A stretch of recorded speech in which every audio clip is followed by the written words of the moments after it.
Vanguards right there, Mo. Vanguards of humanity.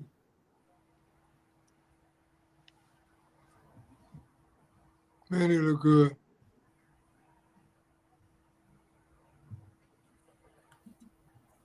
Islam, Islam, Islam. Paradigm shifting the podcast. It's the brother Maurice Pennington Bay with the brother Shay Rael. And today we got a special guest. Special guest. Islam. We got Grand Sheik Clarence Prather ill. Woo, we 56 years faithful. That's right. 56 years faithful. Please, Allah bless me. Let me enjoy that type of longevity in this movie. That's right. What's up with it, Sheik? Oh, praise the Almighty God, Allah most. Honor our illustrious true and divine prophet. Honor the house that he put us in and gave us everything that we need. The Moorish Temple of America. To be ourselves and to help be our brother's keeper. And Moses, I just want to thank you and extend honor to yourself and the brothers for inviting me on to expound on the small measure of more science that I know. And I'm Sheik Clarence Prather, so Islamism. Islam. All praise be to Allah.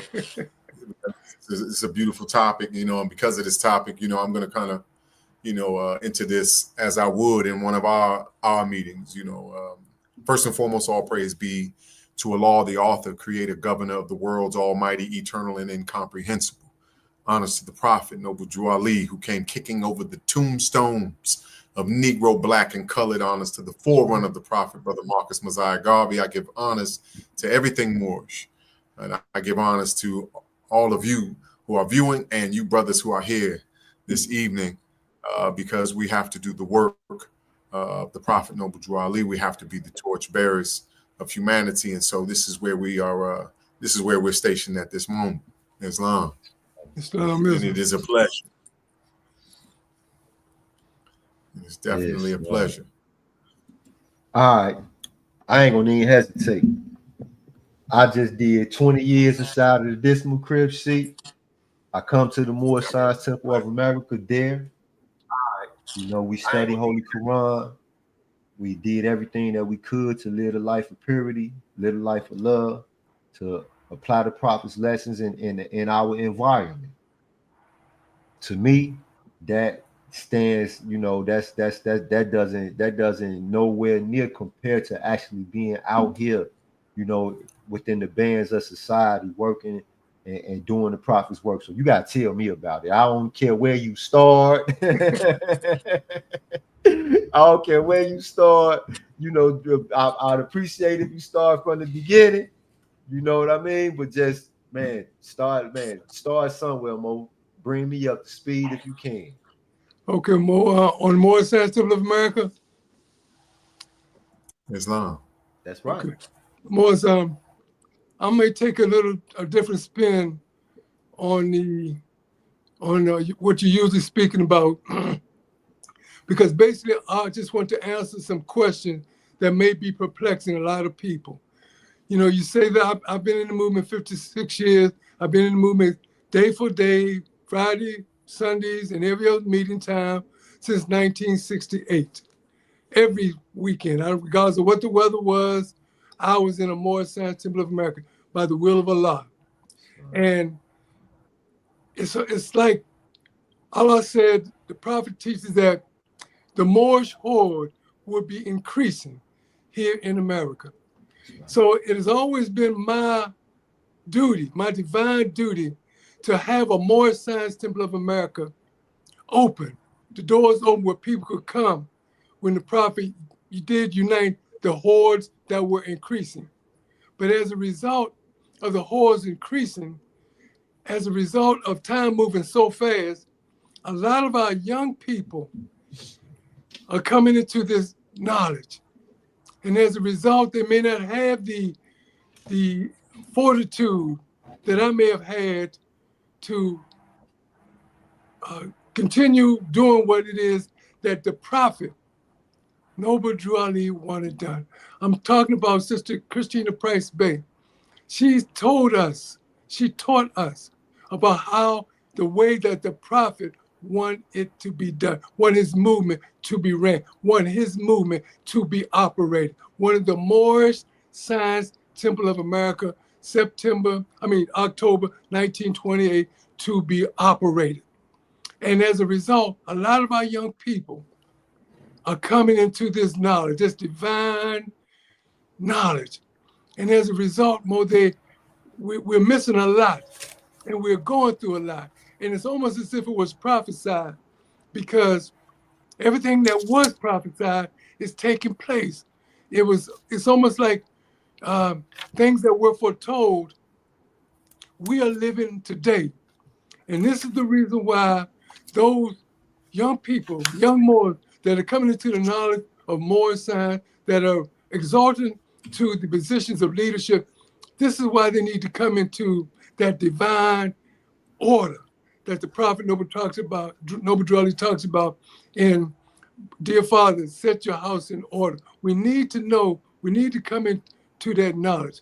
Now, I myself do not feed. I'm just talking about Sheik Clarence Prather. I don't feed on the past. I know what the past done. I've heard it countless times of what took place in the past. But I am who I am. I am who I say that I am. In other words, I am Sheik Clarence Prather. And as a result of being Sheik Clarence Prather, I'm going to go forward, not backwards. I'm going to go forward. The things that took place in the past, is history. It's good to know them so we don't repeat them. And as a result, I'm going to go forward. I teach going forward. I don't worry about what the brothers that the prophet did when the prophet left. I do know. I can expound on it. I can lecture on it. I can teach on it, but I don't dwell on it. Because it's not what we need to know. You need to know what the future holds. We don't need to breathe what our fathers before us breathed. We don't need to breathe what they went through. We don't need to know the problem. The problems that they handled, that they had. We know those problems, and as a result, we need to go into the resolution. You young people today need to go into resolving.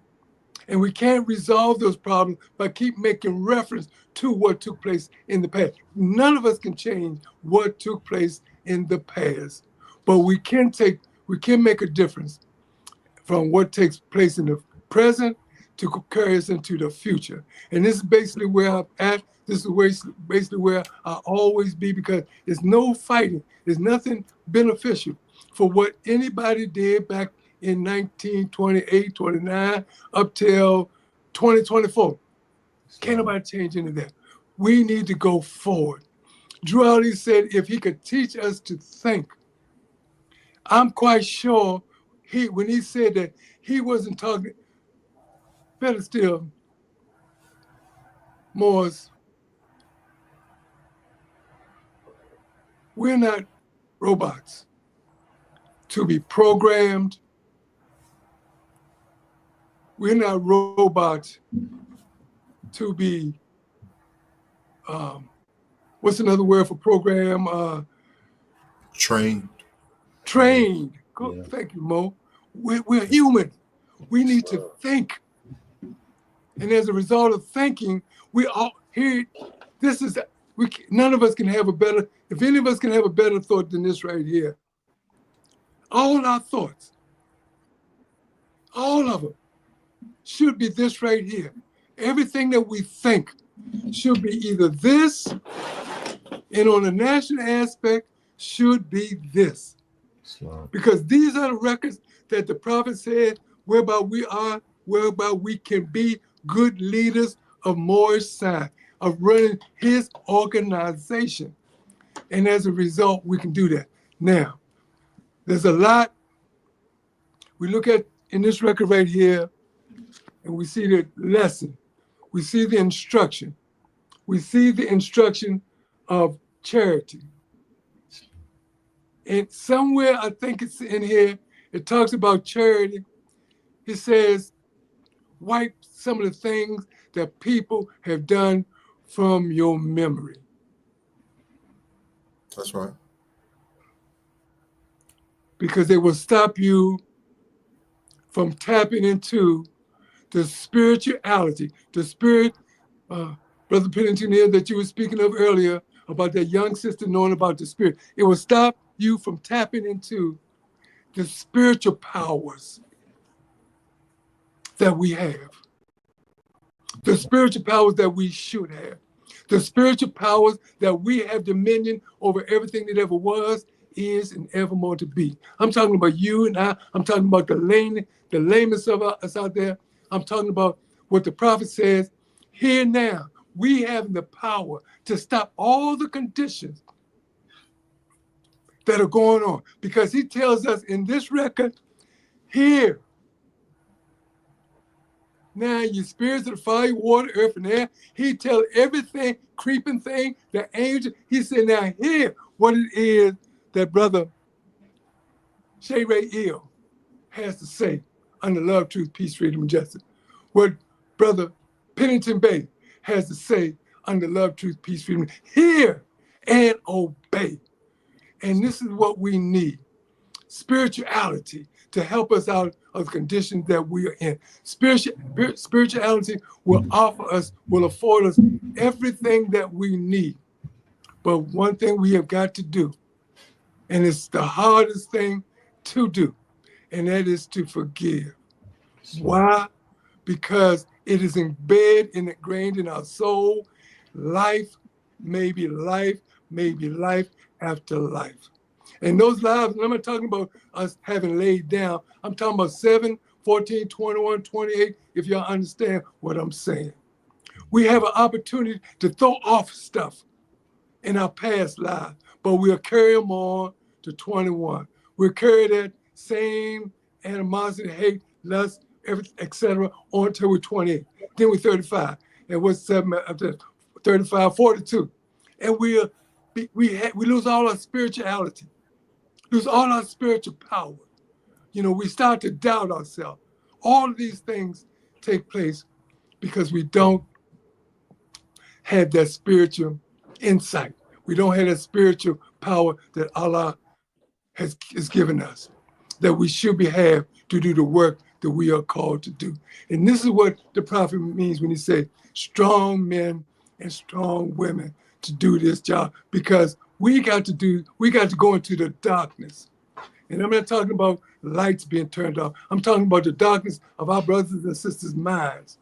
We got to sweep, like our brother Sheik Clarence sent on to the forerunner, for which is due a great, great, great and high honor for sweeping over the hearts and the minds of those people, that those Asiatics back there during his time, to the point that he had thousands of them clothe themselves in his thought, clothe themselves in a warlord, in a power, in a structure that said that they were going to march for their freedom. He had to sweep over the hearts and minds of those people. And we know that this was during the time of Ku Klux Klans were marching in our cities, in our town, to everything that we build up, they were burning down, turning down. But this is the spirit that we have to have amongst our people, because they don't understand what the light that you bring. They can't see it.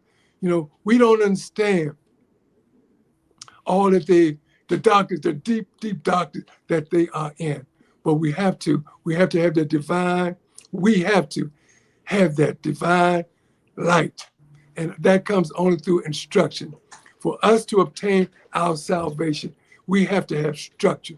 You have to know what it is that the prophet said when he is our salvation. You have to know what the prophet said when he is our guide. You as leaders have to know without a doubt or contradiction what the prophet said when he said that he is our protector, your protector, to go into the hearts and minds of these stubborn, stiff-necked people.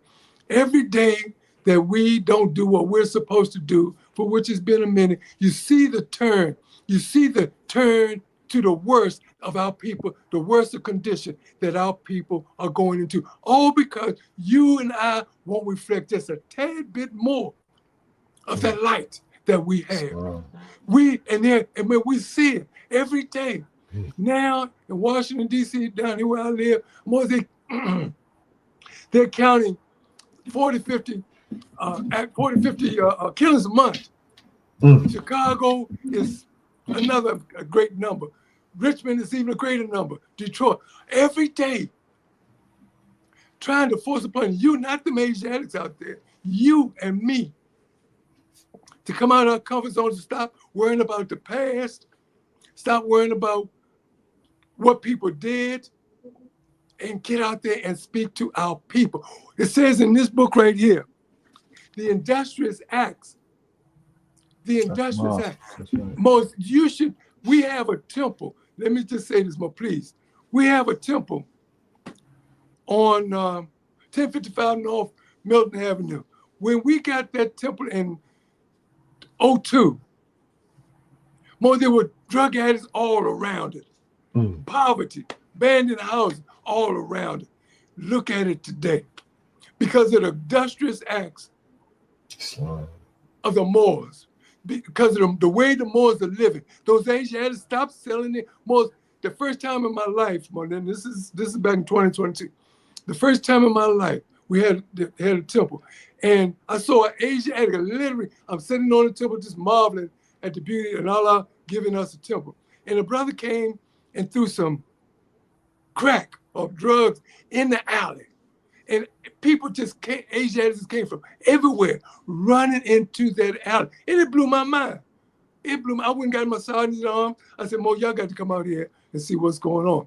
They came out there, talked to the brother that threw the stuff in the alley. And after it was all over, they came back and told me that he had been throwing out samples of crack in my neighborhood.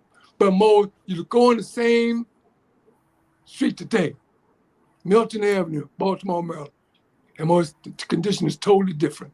Islam. Because of the industrious acts that we did, all because we got out into the street. We go out into the street. Our women go out into the street. Our children literally go out into the street to let these brothers and sisters know that there is a way.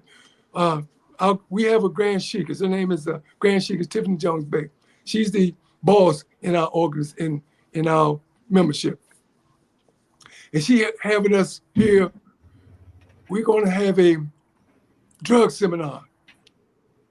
And what we're going to do is we got everything that we need. We got people coming in to talk and let them know, let our young people know. We're dragging them in off the street. My sheiks literally dragged them Asian addicts off the street because Jesus taught if you must drag them in, if you must collar them, because they ain't going to come on their own. They don't have the strength. Islam. So you might have to just drag them and just be thankful to Allah because he said, you trust in Allah that he's going to be your protector. So if he's your protector, then go get those Asian addicts and literally bring them into the temple.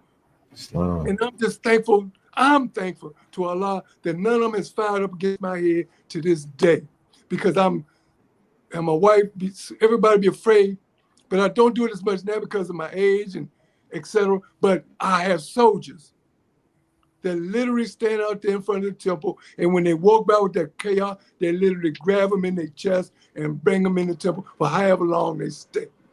This is what we're called to do.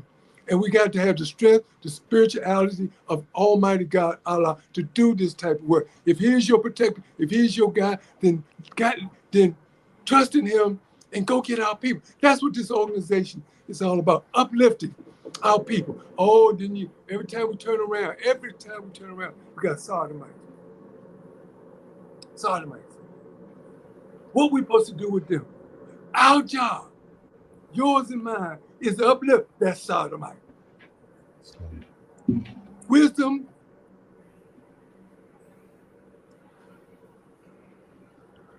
the wisdom of the Guatemala. The wisdom of the Guatemala provides a place for all of our people to go to be uplifted. Not just for the righteous. Ali said, it's not for the righteous, it's for the unrighteous. Our people are out there in all conditions And we got to have the power. Jesus said, what he is, all men shall be. What he has done, all men shall do. We have to have the power. We got to believe that we have the power to touch these people, talk to them, and heal them. Because what helps to the body and honesty to the soul. You help them face their honesty. And that's what the drug program is going to be in the very near future. All about getting our young people, the prophet, and they're going to be introduced to noble duality's tea, that tea that will help get that taste or that desire out their bloodstream. That's right. To purify, to clean their blood up so they won't be yearning. Then the all teas and the bath compound, the tea. Most, we got a mighty job. We say it all the time, but do we realize it? Our job is to go out there and uplift our people and not to want anything in return. And we got to demonstrate, we got to demonstrate with power. We got to know who it is that we are. I Sheik Clarence Prather, I don't worry about what other people do. I worry about what I have to do. I worry about the young boy. Every time I turn on Facebook, a young boy has been in the movement 6-7 months, and he got a name on him, a title that's longer than a table, but he don't know what he has. But it's my fault, Yoshi. It's my fault, Mo. It's my fault because I haven't been able to get where I need to go. All the places I need to go. All the places I need to go to help that young brother that's just coming into the movement, that wants noble duality, that set his soul is set on fire with noble duality. I haven't been able, or masterminds, haven't been able to go and sit with him and say, et cetera, et cetera, et cetera. To help him out, to tell him what it is that Prophet Noble Duality has left for us to do, what he wants done. And I do count it my fault. My membership and my wife and Maurice counted me and say I shouldn't say that, but I do. Because it was my job to go to the four corners, wherever corner I could go to. And I've been to a lot of them. I've gone to a lot of them. And I plan to go to more, be at the will of Allah. But in the meantime, I'm thankful for you all being in the corners that you are in, that can go to these young brothers and sisters and not carry their minds back to what took place in 1928, 29.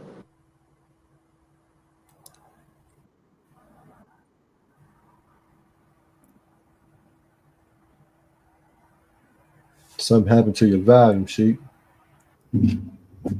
I can't hear you.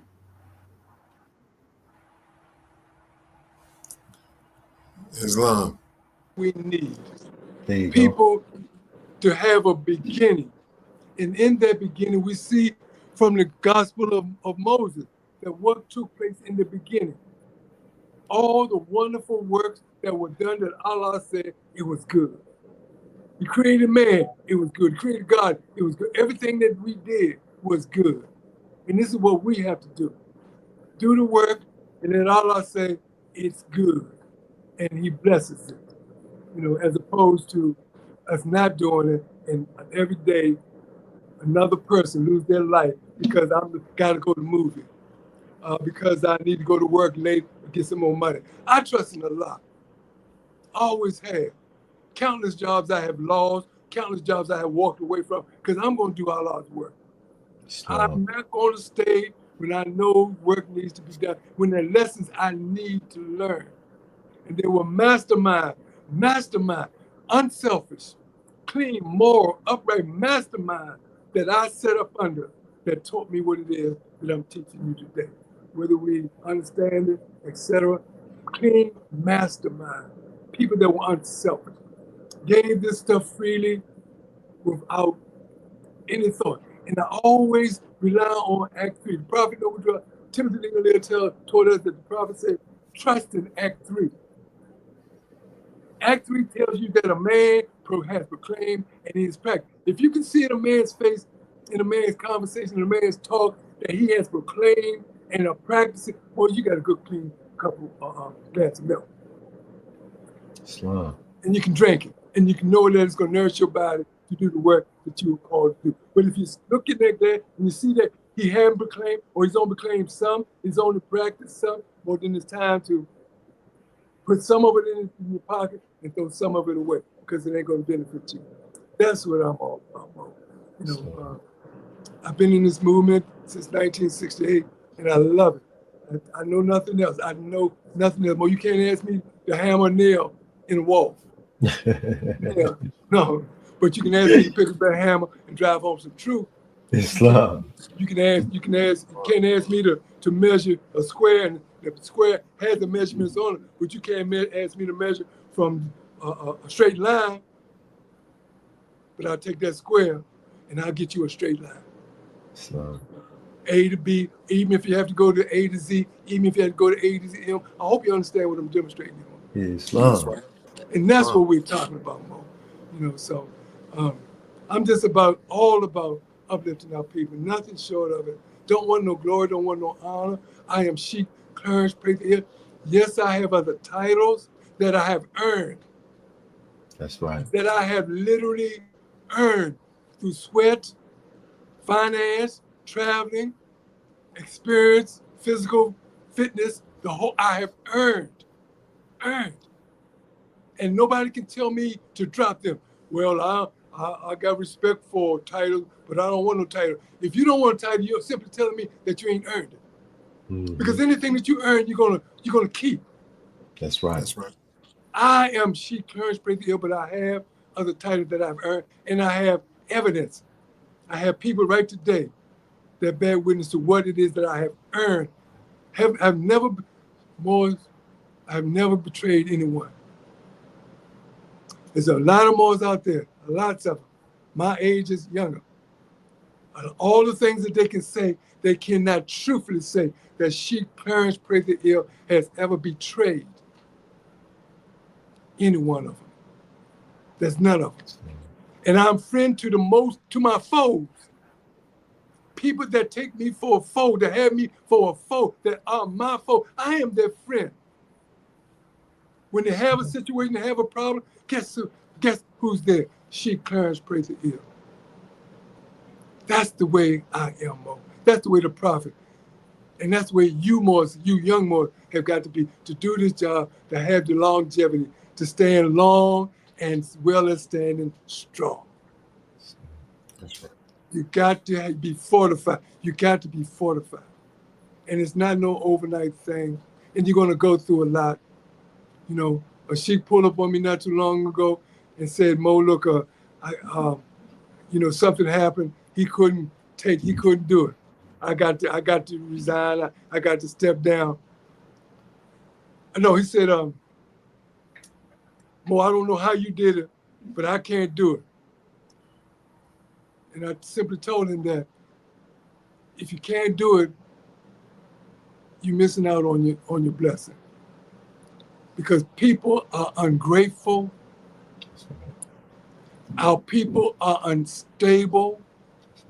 Our people are listening to a master that is evil, that is clothed in falsehood, that will ask for the sacrifice of your child, your money, your wealth, your wife, your husband.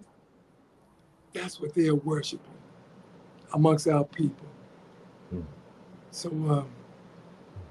well, I could go on and on about Noble Drew Ali, but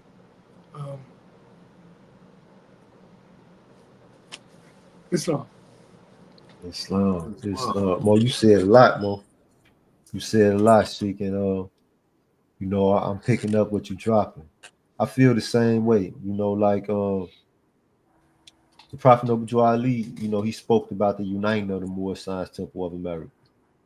And which means that the prophet, he prophesied that, these things would have to happen. Nothing happens per chance, nothing happens by accident. It's all a part of Allah's divine plan, right? So I like to look at the Holy Bible, chapter number 11 specifically.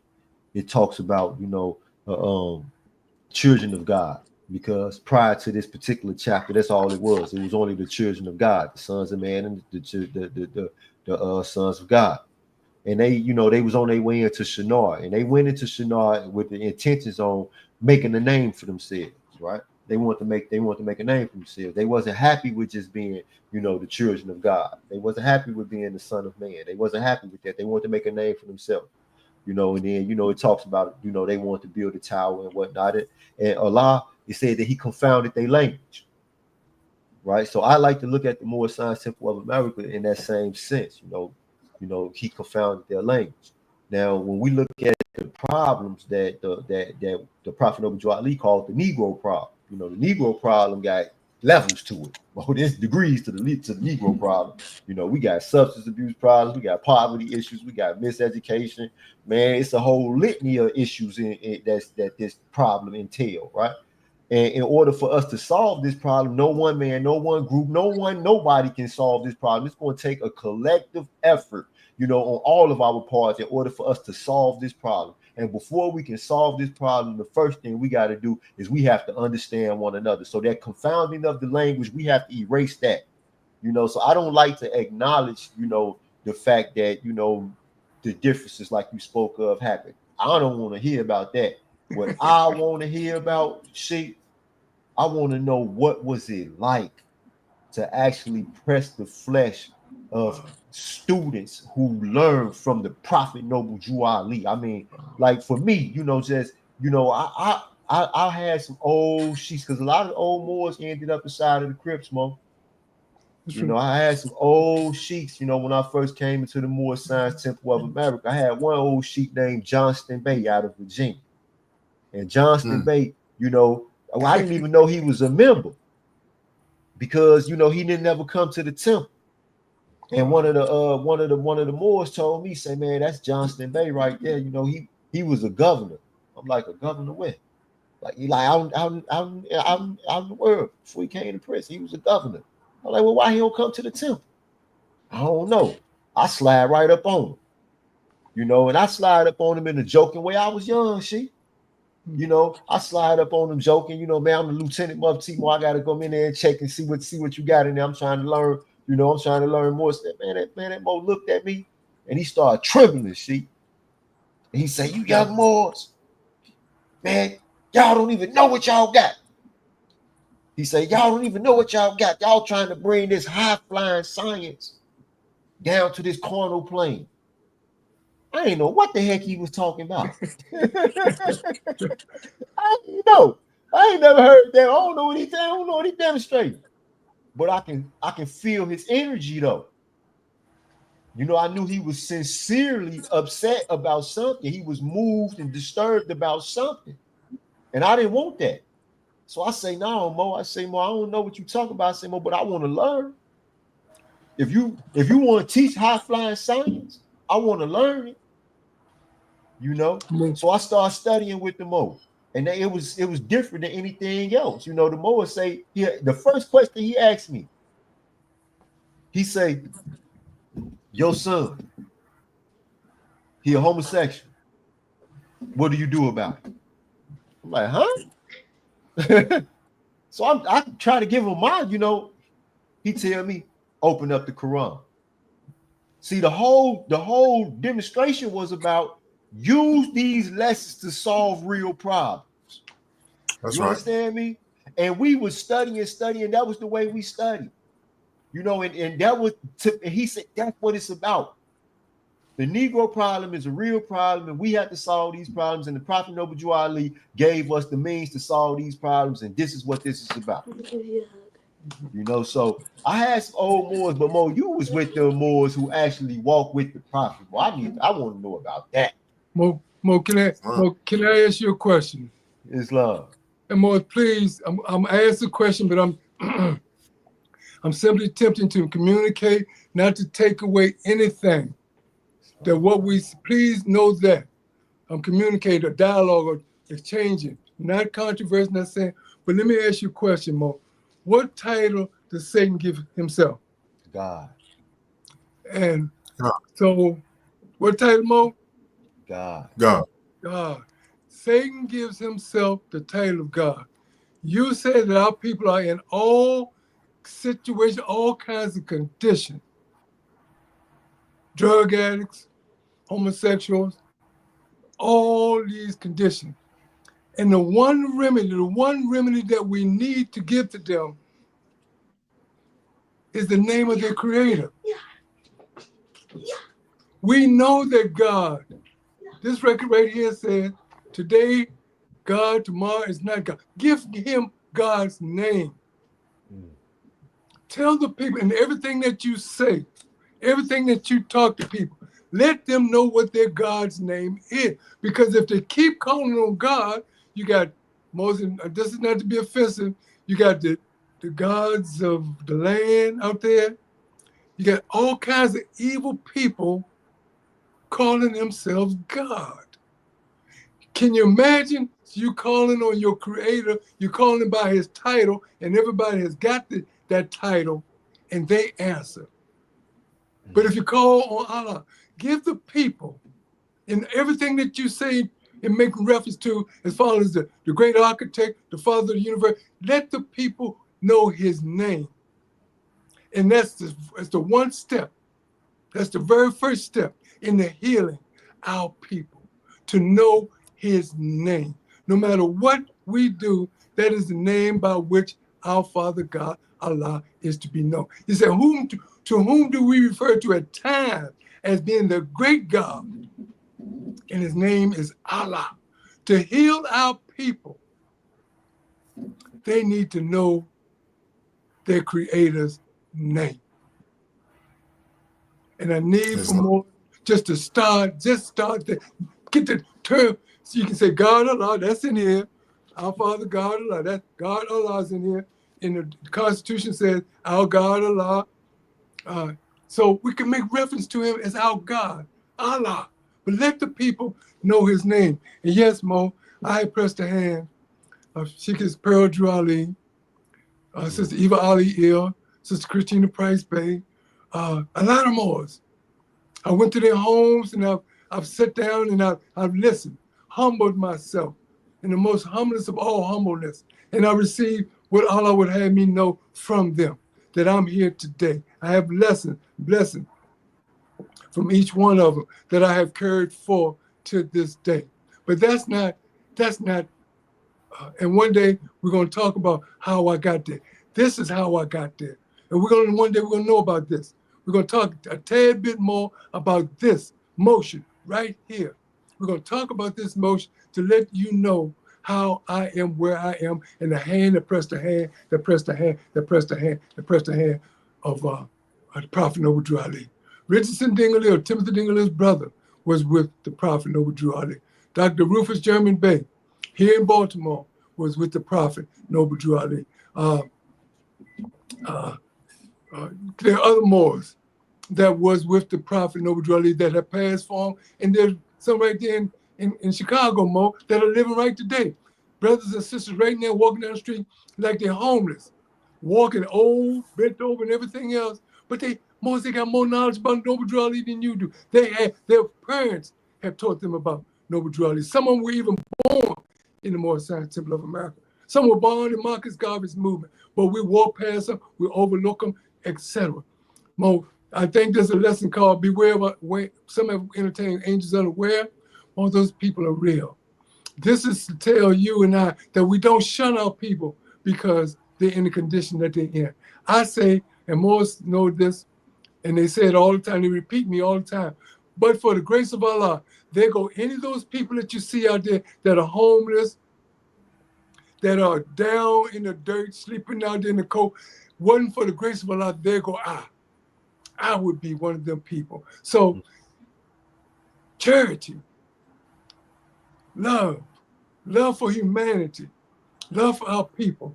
And Mo, you never know, one of them brothers will invite you to his box on the street underneath the bridge and give you the most precious jewel that you could possibly ever have by reading the Prophet Noble Drew Ali. That's the condition of our people. And those people decided to go that way, not because of a karma of Allah, but because they knew the condition, that they couldn't change the condition. And they may have doubted. And as a result of that doubt, they find themselves in that condition. But they're simply waiting for good, strong, moral Moors to come and press their hand. Like you said yourself, press the hand and press the hand.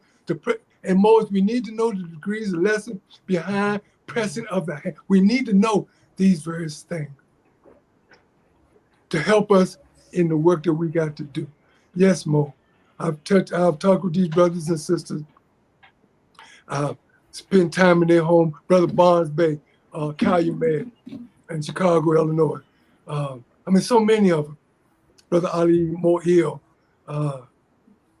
countless others, Mo, that we're waiting for you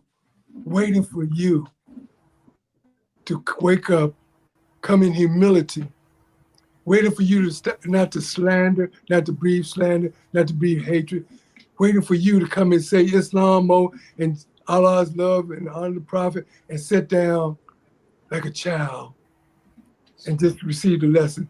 And first of all, Mo, let me tell you this as well. Well, they're gonna ramble. I went to a Moor's home. My wife was with me. We were in New Jersey. He rambled. But when the Moors that weren't gonna do right or heed, when they left to go wherever they went, Mo, he set us down. And he talking just as clear as you and I. Mm. Because he know the consequences of giving this stuff to people that are, let me just say this, not qualified or unworthy. He knows, I know, that to give people some things, as the prophet say, something in the hands, I said, what can do good can also do harm. And some of our people have got this stuff and are catching so much harm because their minds were not prepared, like the potter, like the field was prepared to receive the seeds. And it's doing so much harm amongst our young people today. They're thinking that they are greater than what they are. You know, they're thinking all kinds of things. So yeah, Mo, I've counted a blessing, not bragging, boasting, any of that. I counted a blessing to have met these brothers and sisters. And the message that they gave me, I freely give out today. You know, I teach everything that needs to be taught. And I teach in a perspective chamber. I don't teach adab in Sheik meeting. I don't teach Sheik in Sheikism in second heaven. I don't teach second heaven in first heaven. I teach everything in its perspective chamber so you know the order that it should be in. You should know when you can execute it, how to execute it, etc. Not just expound on it, because everybody has this stuff and can expound on it. They can quote this stuff word for word. But there's a greater depth to these teachings. And this is what the younger Moors need to know. There's a greater depth. There's a greater width. There's a greater height to these laws. There's a greater meaning to these laws. You know, not just surface. Read it, quote it, and it sounds good, and it uplifts us, praise Allah. But to go into the depths of this little small pamphlet that will heal, designed to heal our people. More, you know, so, you know, any of those questions you want to ask me, I have no problem with answering questions, Mo. I have no problem at all about answering questions about that book, Timothy Dingley, The Resurrection, Moorish Scientific of America, came out in 1978. You might want to know why it came out, why he put it out. And even though it explains you in there, I may be able to expound and enlighten you. Because we also have these records, and some people have had these records 20, 30 years, and it almost hurts to hear them say, I've had that record 30, 40 years, and I'm just understanding what something might mean. Have you ever heard somebody say that before? Islam. More because it's true. Our hearts need to be pure for Allah to reveal to us what's in there. His secrets, His treasures. Islam. We need to be pure at heart and purpose. For me to teach you to be pure, for you to teach the brothers Ray Shai to be pure, brother Ray Shai to teach me to be pure. We must be pure ourselves. Islam. To do this job, man. No selfish thought, no selfish motive, And if they are, carry them home. Shake them off when you come around, when you have to do your job, because that's basically how I do it. I'm not going to, this body right now more feels good. I'm glad to be in this body. There's no whole bunch of aches and pains. There is when I may give me a Snickers candy bar or drink a lot of beer. I can feel, I can feel that poison doing this bad work in me. But aside from that, I'm in good health.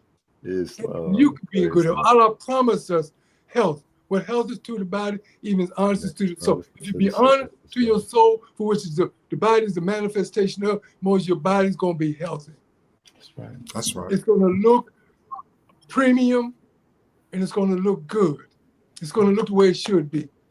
And this is what we need to. This is what you young people need to know. And this is why I thank you, Mo, for allowing me to expound on some of these things. And I don't have any question pertaining to anything that I've said. All you have to do is ask. Islam. I got a question, Mo. Question. Okay. So when you was with these elders back then, did you ever ask them like what type of what type of man was the Prophet Noble Jew Ali? Like what type of man was he to just be around? And I mean, what was his character? Well, I mean, what was his temperament? Well, let me tell you what Christina Price Bates said.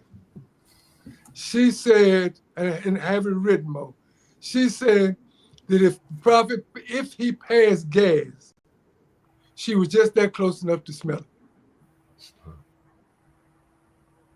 That's close. She was just so in other words, it was always a pleasure to be around.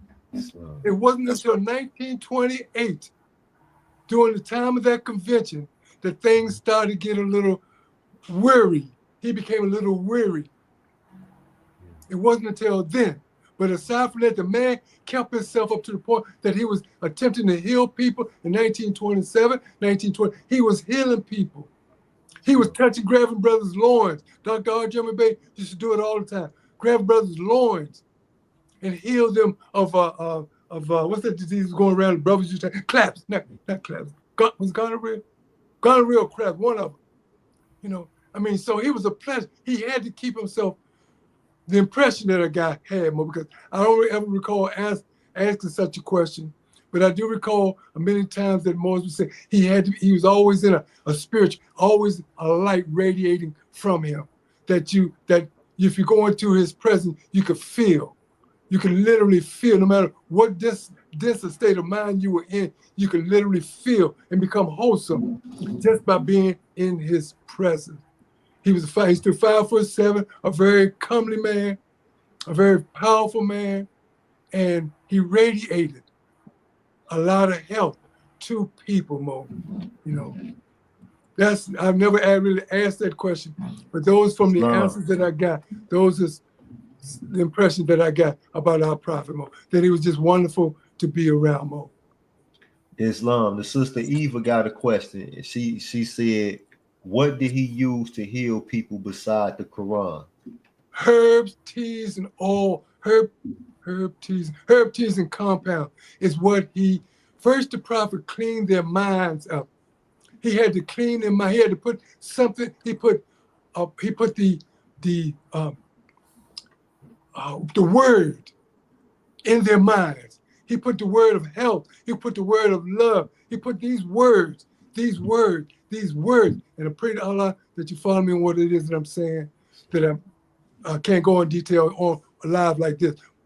He put the words in their mind that people start to think better. Because once we start to think better, everything else can come into place. Now, setting their souls on fire with the words that he spoke, this automatically did some health benefit, gave the body some health benefit.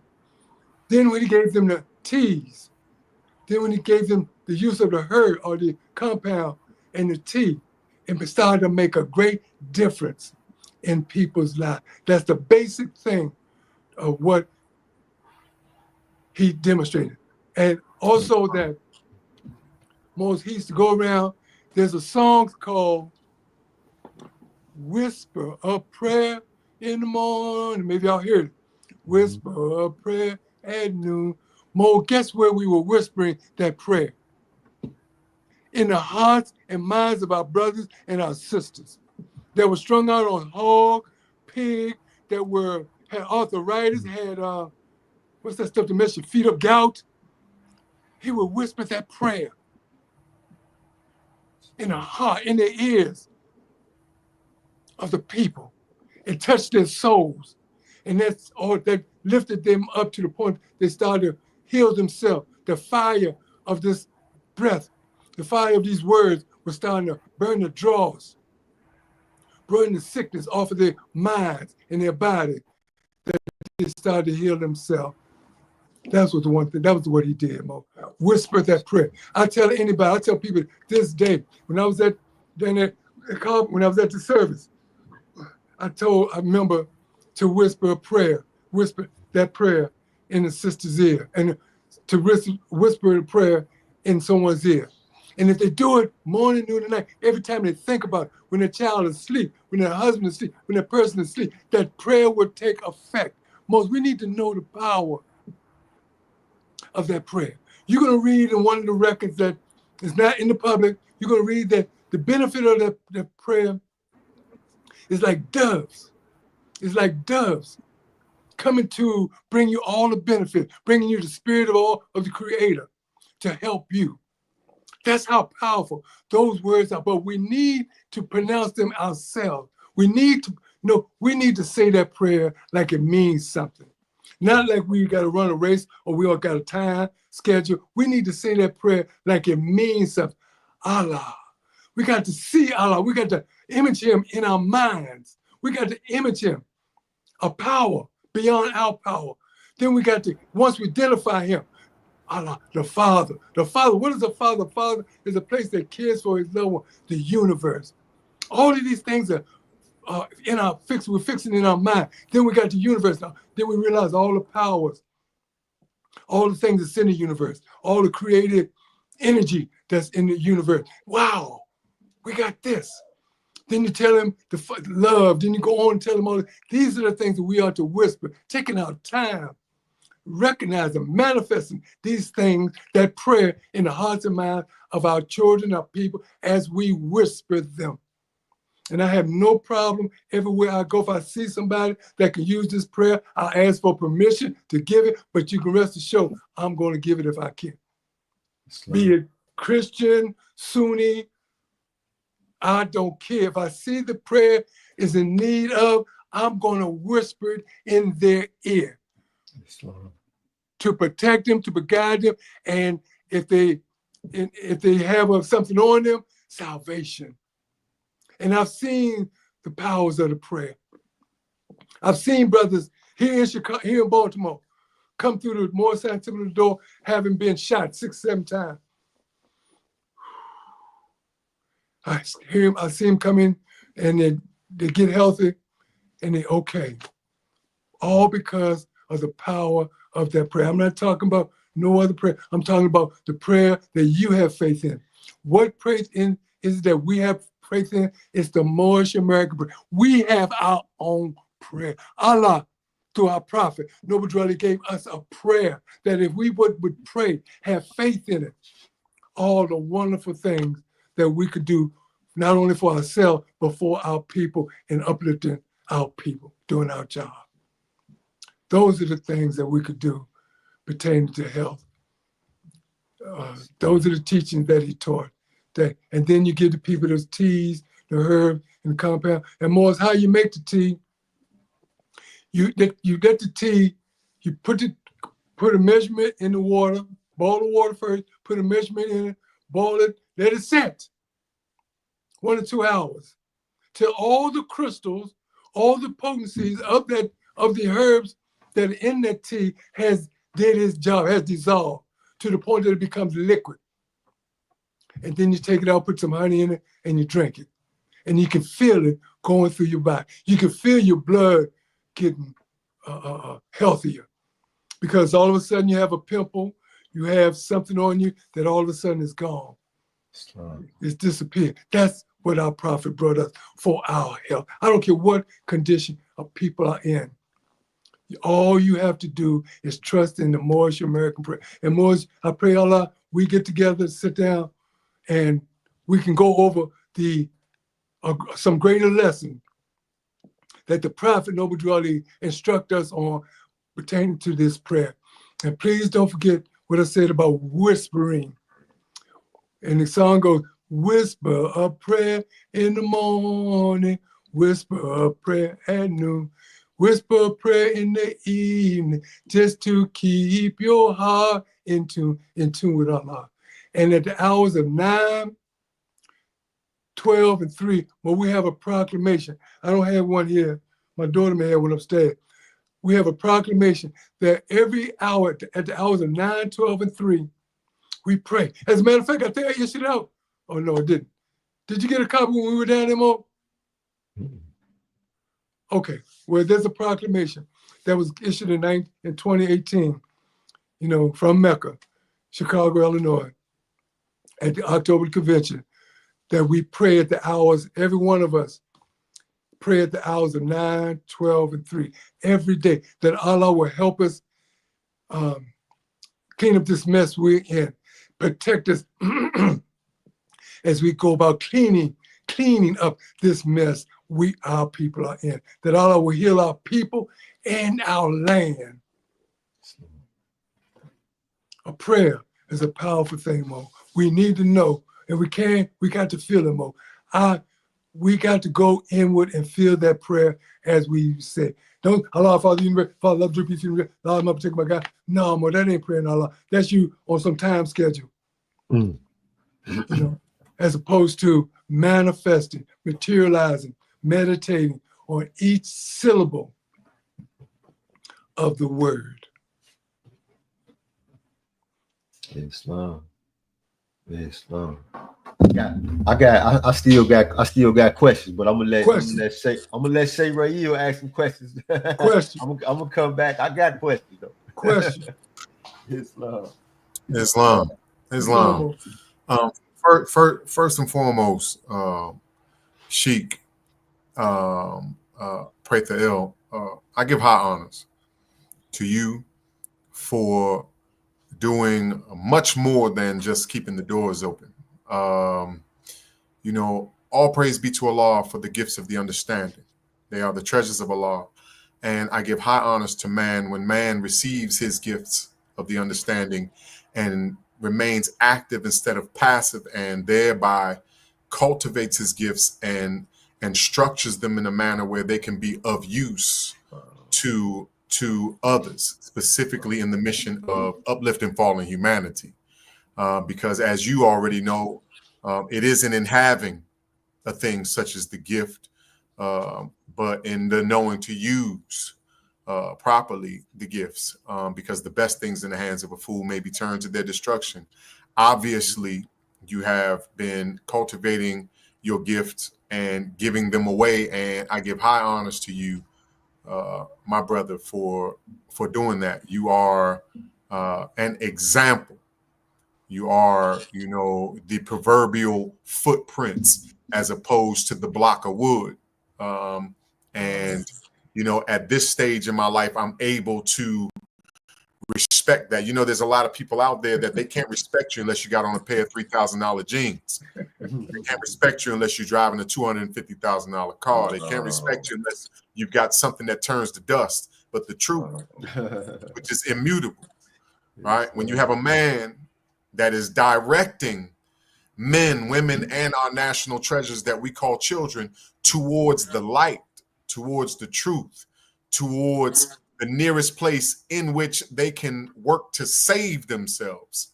There the fool has no understanding. And so I want to first say, all praise be to Allah for the gifts of their understanding, and honors to you for cultivating that. Our podcast today, and high honors to the master student, Brother Maurice Pennington Bay, for manifesting a vein, in which or through which we can reach the people. It's one thing for something to get into the physical bloodstream.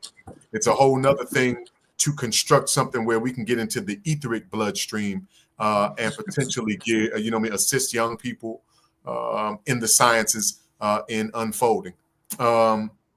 So this evening we were talking about the Moorish Science Temple of America, and as wisdom would have it, who better than to have an elder on, and not just any elder. The brother Maurice Pennington Bay has, since I've ever known of the brother, and since I've ever been blessed enough to know the brother, has always been calculated. There's nothing by chance with this brother. So, again, I'm very appreciative. When I see the Moorish Science Temple of America, I think of the lessons where the Prophet Noble Drew Ali instructed us that man learns by what man suffers, and also man comprehends the inner life by what man sees and does. Specifically talking about seeing, if you would come to a people who had their mentalities basically erased and stripped through a process that can't even be told in words, truly, it does a disservice to my people when we just stop at the word slavery, honestly. But if you would, show the people an example of a mentality that they need in order to support their greatness, an example of a mentality that they need in order to be able to be independently fed from, their native plane. If you would show them an example of the mentality that is necessary for our complete development emotionally, politically, socially, economically, religiously, spiritually, etc. If you would show them that in a manner of which they could comprehend it, because we look at things outside of ourselves first, and then we learn to go to the nearest place, Islam. And so, if you would show them that mentality, in my humble opinion, that's the Moorish Science Temple of America, and not just any mentality. Okay, not just any mentality, but a mentality that would eradicate the Negro problem. And I'm going to use some other terms here. Eradicate the Negro problem and all of the derivatives. The nigger problem, the black problem, the colored problem, Wow. right? The Afro-American problem, the et cetera problem, right? The problem that has it to when you ask a man what is their nationality and you ask a woman what is her nationality, which is basically summed up as origin identity, right? The Moorish Science Temple of America is a mentality that eradicates the answer of when you ask someone their divine identity. When I ask you what your nationality is, I'm asking you who your God is, who you are a part of, who sent you, what is your purpose, how do you know if you're functioning, how do you repair things that have become proverbially unfunctional. I'm asking you things about life. And if you would see a mentality like this, it would be the Moorish Science Temple of America, specifically for those over here in Northwest America who have lost their minds, or as we refer to it, are victims of fallen humanity. Wow. And so that's what the Moorish Science Temple of America is to me, essentially. On the surface, it seems like a building. On the surface, it seems like books and things of that nature, but little do many know, it literally is a symbol of a God mentality. And not the God meaning the same terminology that Satan names himself. But what I mean is a mentality where you can reflect, where you can project the attributes of the great God through yourself. And so with that said, I guess what I would ask before I actually have to depart, what I would ask of the elder, the brother Grand Sheik Clarence Prather L, is this: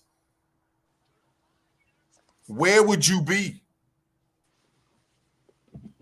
today potentially, okay, because Allah knows best. Where do you feel you would be? What are some of the differences in your life that you recognize, and you can look back and reflect and say, all praise be to Allah for the temple, all praise be to Allah for the works of the Prophet Noble Drew Ali, because from at the least the finite point of view, because again, Allah knows best, right? But from the finite point of view, had I not been able to at least get my big toe in the Moorish Science Temple of America, then blank. Fill in that blank for the Moors. Well, praise Allah. Thank you very much, Mo. I spoke earlier that as an example, had not it been for the mercy of Allah, any one of those, and forgive me for saying it, any one of those homeless persons out there in the worstest condition that anyone that you have seen is in, there go I. Yes, had I not answered this call that the Prophet Noble Drew Ali called me with, he said, somebody's calling my name. Allah, I heard the Prophet call my name. Had it not been for the mercy of Allah, the worstest brother that you see out there in the worstest of condition, they go out in the year 2024. And chances are there's a great chance that I would still be alive. Having gone through all that those brothers and sisters go through, people beating them up, excuse me for saying this more, please, raping them men, raping the women, men having to degrade themselves, eating out of garbage cans, eating with dogs and animals. Had it not been for the great grace and mercy of Allah, had it not been for me having the strength to answer the call when I heard my name being called, more you would see me out there. Coming to the mercy of the Moorish Science of America. And let me just read something. I'm in chapter 48, verse 3, just two paragraphs, 2 lines rather. Talks about, okay, I'll read the whole thing. Verse 3 and 4. It said, in these modern days it came a forerunner who was divinely prepared by the great God Allah, and his name is Marcus Garvey, who did teach and warn the nation of the earth to prepare to meet the coming prophet who was to bring the true and divine creed of Islam. And his name is Noble Drew Ali, who was prepared and sent to this earth by Allah to teach the old-time religion and the everlasting gospel to the sons of men, that every nation shall and must worship under their own vine and fig tree and return to their own and be one with their Father God Allah. Had I not returned to my own mind, had I not, I would be just as bad as one of those brothers and sisters out there that you see every day. It says, the Moorish Science Temple of America is a lawfully chartered and incorporated organization. In other words, no matter what we go through, no matter what I went through, no matter what the world is going through, no matter what condition, how steep a darkness, how steep a hole our people are in, when it's all over, the Moorish Science Temple of America is going to be here. Yes, to Lord. uplift them out of the condition that they're in. We have to go through, I'm going to use the term karma. We have a lot of karma on us. Things that we have did in the Piscean age during the Christian era, we did a lot of devilish things that some of it has even carried over into the preparation age of the Aquarius. Some of it even carried over to the Aquarian age, the things that we have done. But everything that takes place, with all that our people go through, Allah is going to sustain this organization, and he's going to sustain people like yourselves and myself for decades, that the organization of the Moorish Science Temple of America be there whenever our people decide to come out of the condition that they're in. And one of the master questions that was asked to Jesus 2,000 years ago, one of the master questions was, how long, O sovereign Allah, how long before thou judge thy iniquity upon the earth? And the answer was, in Allah's own time. No matter what's going on, the ball is currently rolling down the hill. And it's picking up speed and momentum as it comes down off of that mountain. And everything that gets in its way is going to get crushed, ran over, etc. by that ball picking up momentum, by that ball picking up weight. Everything's going to get crushed. But when it hits the bottom and explodes, that ball is there, the Moorish Science Temple of America, for everybody that's in that ball, is going to be saved. Because the Moorish Science Temple of America is going to be there. And that is the case with myself. That is the case with so many people that are out there in the world. That is the case of them brothers that I make reference to that in the condition that they're in. They're living some rough degree. And the prophet put it this way. They're solving their life sum. I, for example, have solved my life sum. That I'm where I am. They got to solve their life sum. And when their life sums are over with, the Moorish Science Temple of America in Carbondale, in Chicago, in Baltimore is going to be here. Allah's mercy is going to be here when we go through all that we have to go through, all that we're putting ourselves through. It's going to be here because we got good moral people that love Noble Drew Ali, that love Moorish Science Temple of America, that love Allah, that love their people in the state of mind that they're in. And not only that, but giving, you said it earlier, Mo, giving and not demanding nothing in return. Not demanding nothing. You are going through all that you're going through, knowing that these people are the way that they are.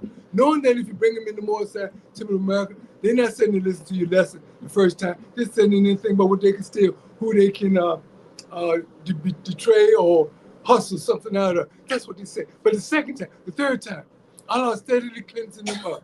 And that's the condition, Mo. That's where I would have been had I not answered that call the week of January the 18th, 1968. I answered that call because I was tired. I was knocking my head up and I was tired. At 18, had no direction, nowhere to go, didn't know what to go. Had children. At 18, 17, really. So I had to make up my mind. And I made up my mind the week of January the 18th when that brother pulled up on me, Grand Sheik Timothy Dingley pulled up on me and whispered into my ear, Allah.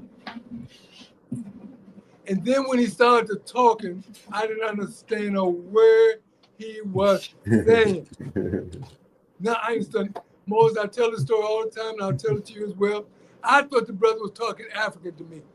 I literally thought he was saying, because my mind was just my mind was just that fog. But I stuck and I stayed. Next thing I know, I found myself going to the temple. Then I found myself a member of the temple. And that's where I've been at all my life. So no matter what our people go to, in Allah's due time, in Allah's own time, He gonna wake us up. He gonna give us, it's in our prayer, salvation. It's in our prayer, salvation. And as we keep Friday a holy day, as we keep Sunday a sacred day, as we keep our other day, as we keep the sacred month of October, the holy feast of the Pasch, and all the other holy feasts that Allah designed for us to keep, as we keep it, we're going to get our salvation. No matter what Satan does in the time that he's ruling this world, we're going to get our salvation when it's all over. And if any one of us would simply stop and call on Allah, first of all, if he hear you say Allah, and this is why it's so important that we say Allah, that we make reference to Allah, that we tell the people who Allah is, because one day they're going to say Allah and their life is going to change. They're going to be down there smoking and drinking, haven't had a bath in a month, eating out of garbage can, they're going to say to themselves, Allah. Allah never forsakes a struggling soul. And when you call Allah, you make that cry. He going to start at that point, according to your will, to start to clean you up. And this is what he did for me. I mean, I never got to that point, but I was deep enough. I was deep enough at 17 because I was living off the 17 years before I came into the Moorish Science. I was living off what I had done in my past life, in a life before, the physical life before this one here. That's what I was catching karma from. I know that now. That's been revealed to me. I've seen it. So 17 years, I was catching karma of what I did in a past incarnation or past life, past reincarnation, past life that I lived. So I'm thankful to Allah that I listened and I came about that condition.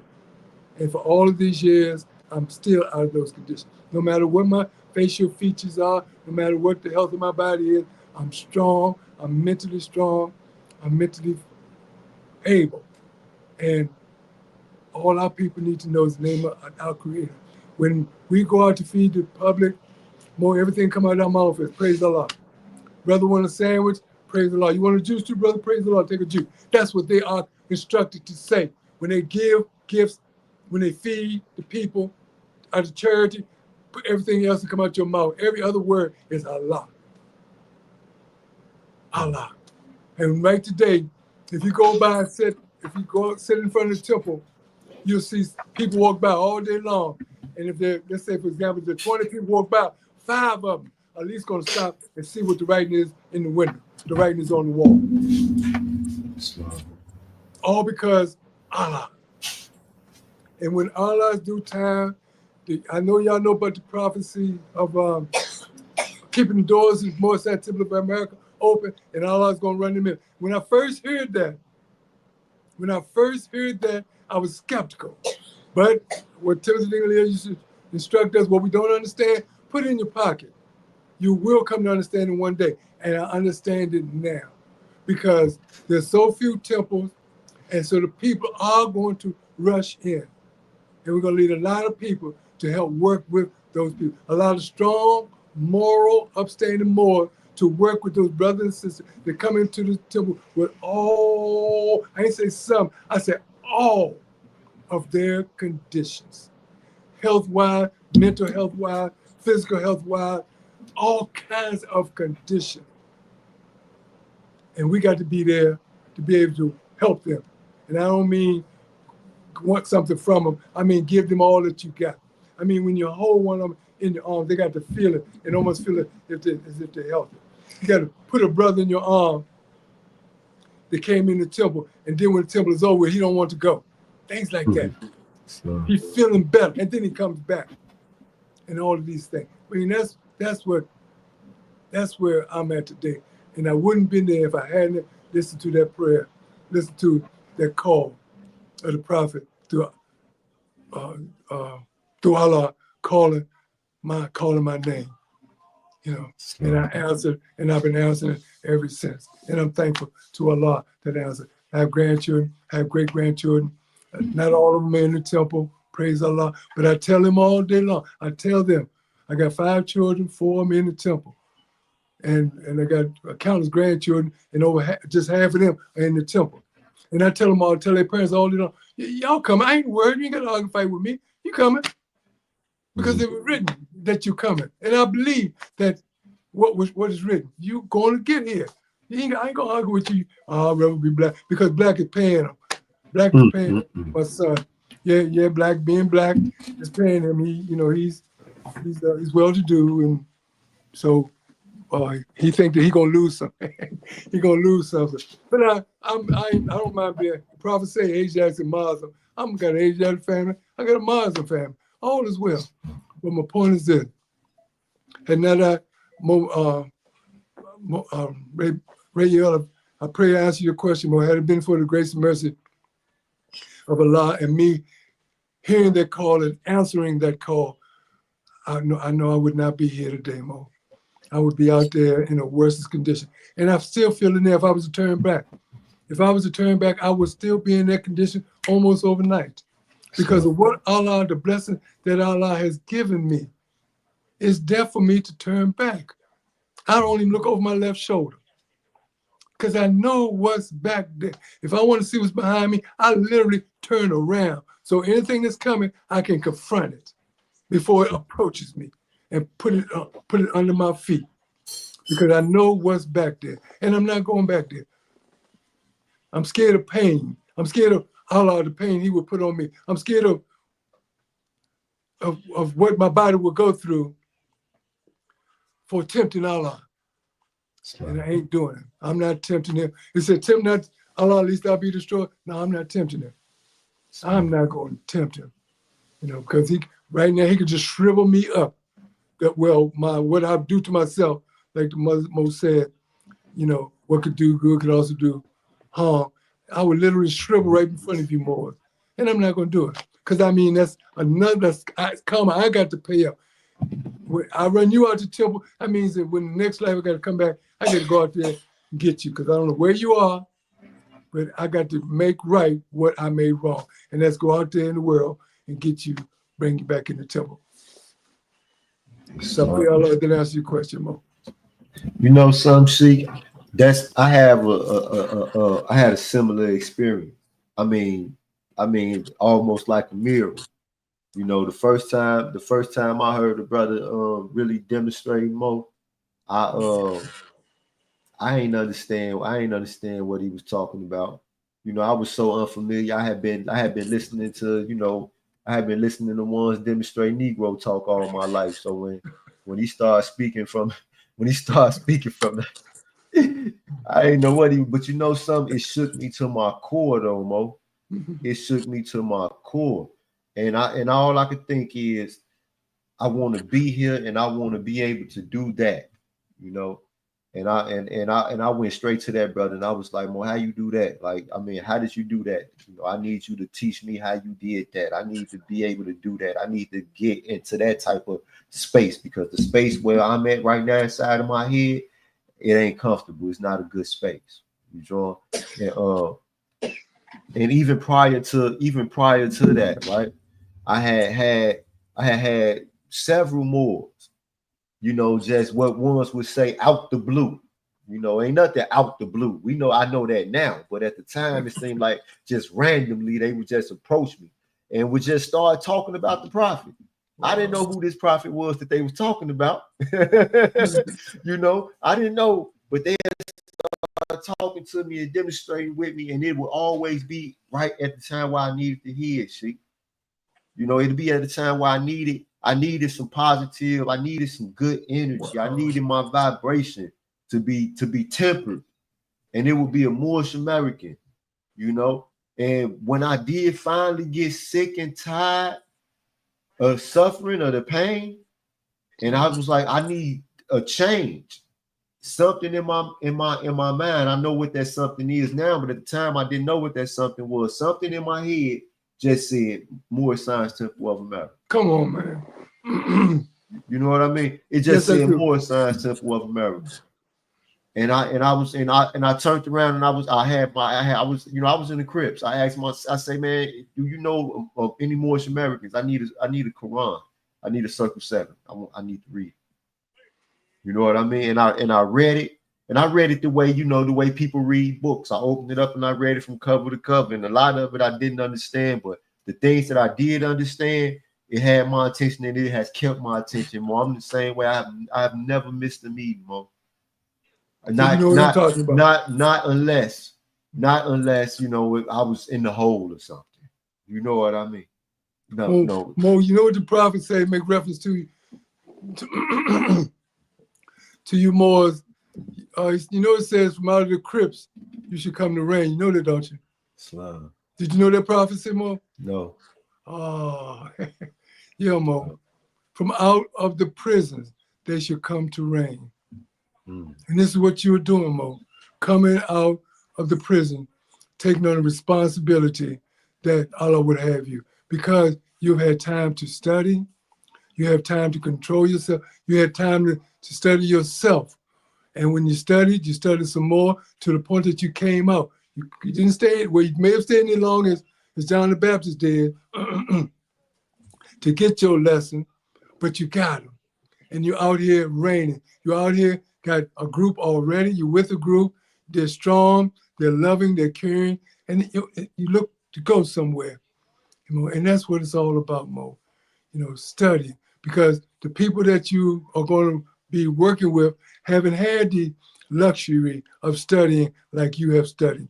People that I encounter haven't had the luxury of having been studying this stuff for the number of years that I've been studying. So I got to be with them on their terminology. Okay, excuse me, Mo.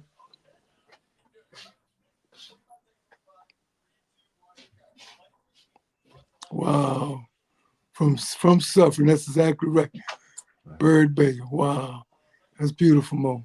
That's exactly right. Well, so just keep doing what you're doing, man. Just know Allah is real, Mo. It's real. Allah, nothing else. Allah. And the Muslims today, the Muslim over the East, you know why they're catching the most hell they're catching? Because everything, they come over here talking to us about God. They come over this Christian nation, and everything come out their mouth is God, God, God. They don't say Allah. It's something like they're embarrassed about going to their mosque, and they may say Allah, but everything with you and me is God. That's why they're catching the hell that they're catching, Mo, because they won't tell me and you what God's name is, and His name is Allah. So, I remember when I was studying the Holy Quran. This was I don't know, it probably was about 7 to 8 years ago, and I had one of Yusuf Ali interpretations. That's what I got, Mo. That's mine. And he said that Allah taught Adam the natures of everything, right? And so because like how you emphasizing the importance of identifying and calling Allah by His name. That's right, Mo. All right. And it's personal, Mo.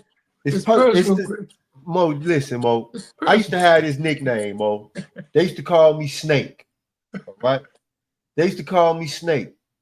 And when I was reading that, I realized then that when you start to, take on these names, you start to take on the characteristics and the nature of these creatures.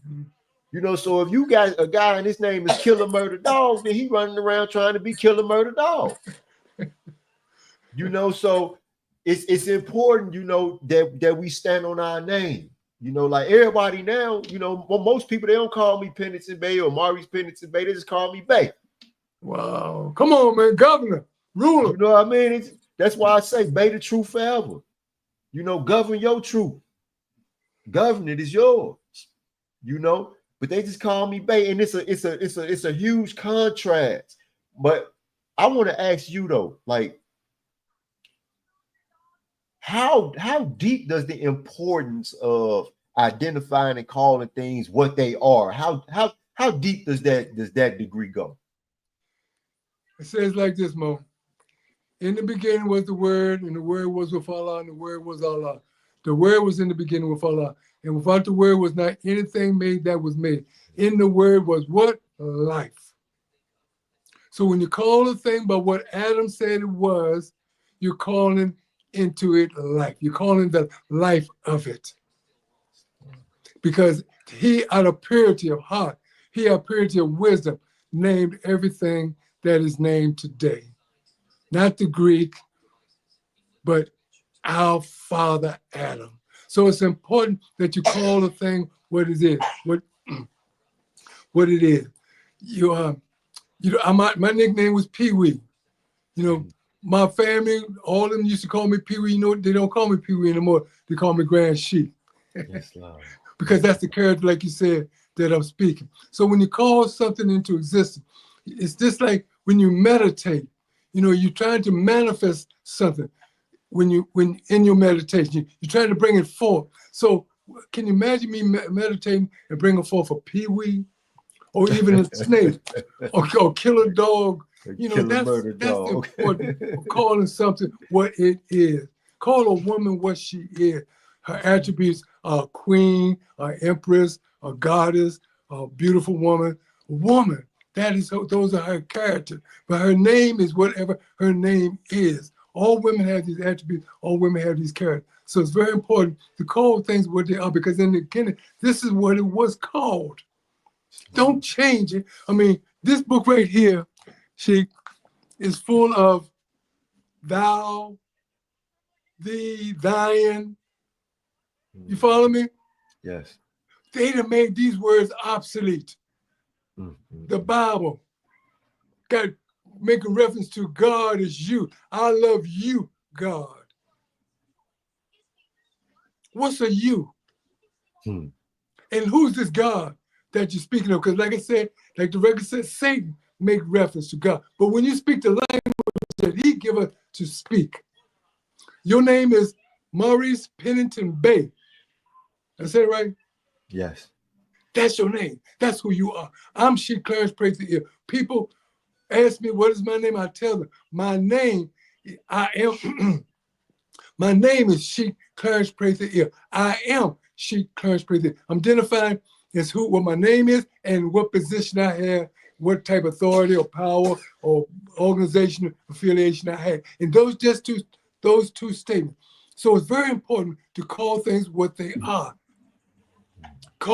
Don't call a woman, she's not that. Call her what she is. Because that's not what she is. Call her what she is. So it's very important not to make what was given to us in the beginning obsolete. You go in the Bible today, I love you. Again, what's a you? All kinds of things that they made obsolete. To have us calling on the wrong type of power, the wrong type of energy. But when you call it, I love Allah, you don't say I love you, I love Allah. Oh Allah, I love thee. Thine art my God, Allah. That's what Allah wants. That's his language. That's what he put in our ears in reference to him. What he wants you to call him, not what the English man, the English speaking, or the Greek speaking, or the other speaking people want you to call him. He wants you to call him what he said his name is.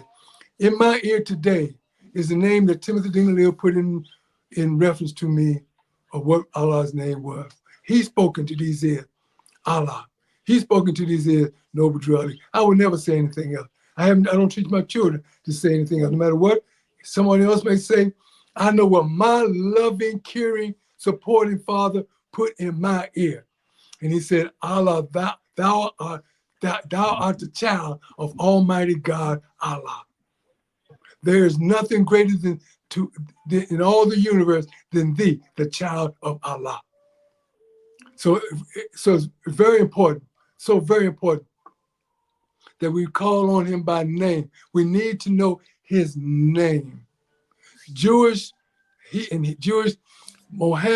Abraham told Israel, your God's name is Jehovah.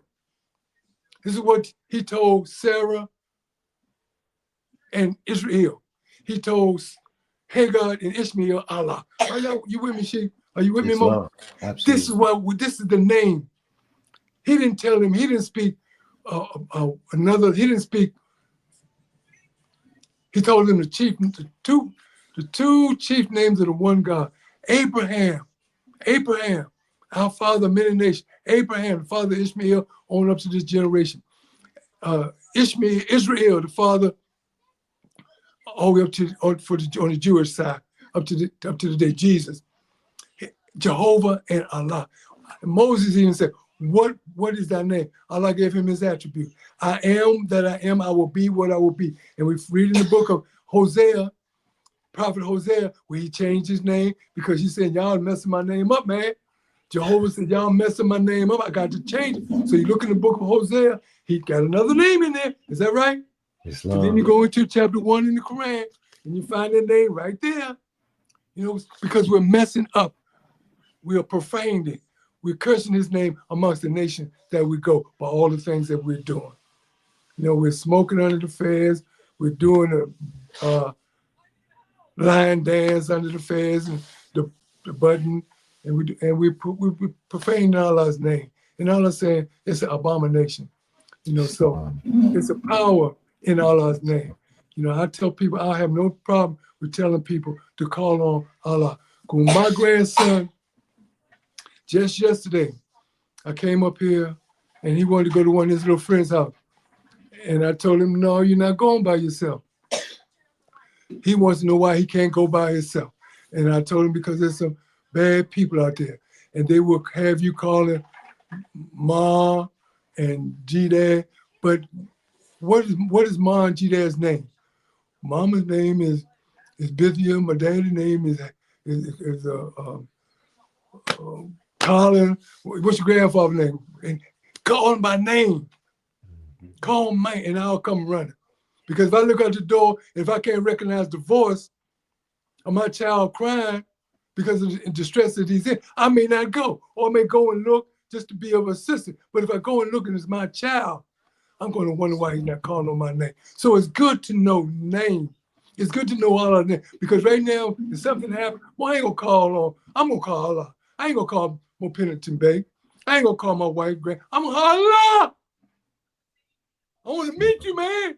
I'm in distress. I need to meet you. I need for you to meet me. Where's the nearest place I can meet you? In a crying heart. A heart that's yearning. Come and meet me at my need that I'm at, and be my assistant. That's why it's important to know all us. Now, I ain't gonna say nobody know Jesus. Jesus did his thing. Even though he got all power in heaven and earth, he got all of it. Boy, I ain't taking nothing from him. I'm gonna call on Allah. I'm gonna call on the God he called on. And that's Allah or Jehovah. Islam. So that's why names are important. That's why they're important. One of the most difficult things that I ever did. I'm talking about when I got my axe out, I had to swing the axe and hit this thing over and over again for the knock to chop it off, right? And that was to stop using profanity. The first time I learned the definition of nigger, then I was able to just put it out my vocabulary, unless it was time to teach it to somebody else why they shouldn't use it. It was certain things that when I came to the Moorish Temple of Americans, started learning what the truth was about myself, it was easy for me to adopt to these things. It was hard for me to stop using profanity. This what it took in order for me to even try to stop. One day I was building with some brothers, and one of them looked at me, and he say, man, Pennington Bay, he say, man, you be talking some good stuff, man, but you sound crazy doing all that cussing while you talking all this good stuff. Wow. And I thought to myself, and I was like, man, you know what? He right. So I said, all right, every time I cuss, I'm going to do 10 push-ups. All I did was a whole lot of push-ups. Then I said, all right, every time I cuss, I'm going to put this much money in the treasury. I was running out of money, You understand what I'm saying? And then it dawned on me, my cousin was with me. And my cousin, he said something that sparked the thought. And it was like, just call the things what they are. Wow. Like you said, that's a woman. That's not a female dog. If I ask you to hand me something, the thing that I'm asking you for is the thing that I asked for. I don't say, well, hand me that crap over there, or, and that's what allowed for me to move away from using profanity, to start calling things what they are. As a matter of fact. So you're telling me you're the cause of all these desolate streets, trees not growing in our neighborhood, of our houses falling down around us by cursing them. You, with all that power that you have, the spirit of power, the spirit of words, you're saying all that profanity, and every time we say that, we don't realize all that we are killing. All the eaters, all the birds, our streets won't grow, our soil won't grow plants, nothing, because of what we're saying out of our mouth. Words carry power. Words have spirit. And when we put out profanity, it destroys. It don't help. It don't help one bit. So you, who I need to see about. Hey, see, now listen. In the past, it been, it ain't been 56 years, see, but it been a whole lot of years. You hear me? Yes, sir. Yes, sir. I hear you, Mo. I hear It's you. been a lot of years, Mo. But Mo, you probably say he gives us a language to improve, man. I think it's somewhere in there. I think it's chapter religion, a language to improve our society. To improve our society. That's right. Yeah, where we speak blessings instead of cursing, because we don't realize all that person, what was things we say out of our mouth, just how much we're destroying. We can literally destroy people by saying things out of our mouth. Words are power. They certainly are. That's exactly right. That's exactly right. Praise Allah. Mo, we don't know that, but we got to know, and I thank you for that, Mo. I thank you for stop doing that. So I can just imagine in your home all the life that's growing. I mean, Mo, we've been in the temple in this one building 20 some years, and we had maybe 2 carpet jobs and one carpet, and we just put a floor down recently, a new floor, painted, maybe two paint jobs in the last 20 years, because of all that we're speaking in there, all the life that has been spoke in that holy place. That's right. We don't need to reconstruct. We don't need to keep paint, because we're not going to allow profanity. We're not going to allow, and especially on Fridays. Friday is a holy day where you speak holy things or you don't speak at all. Because apparently, probably say, exercise your 5 senses if you're able. Apparently, if you can't get up there and speak some holy stuff, you're not able, because you got something on your mind that's derogatory or it's not helpful, so you're not able. But if you are able, go ahead and exercise your 5 senses and speak good things into the air. And this is just an example of how what you say out your mouth make a difference, man. What can keep things beautiful, keep things alive. Wow, that's exactly right. Wow. Yeah, Mo. So, I mean, speak more. He gave us a language to improve our society, man. And something? You demonstrating chapter number 35, right? I want to ask you about another instruction right there. It says that he had to exalt thy mind with the powers of meditation. So That's right. he had to exalt thy mind with the powers of meditation. So how often do you meditate, Sheik? Mo, I meditate almost every day. Almost every day. Because Mo, I need to see what's in the course of my day.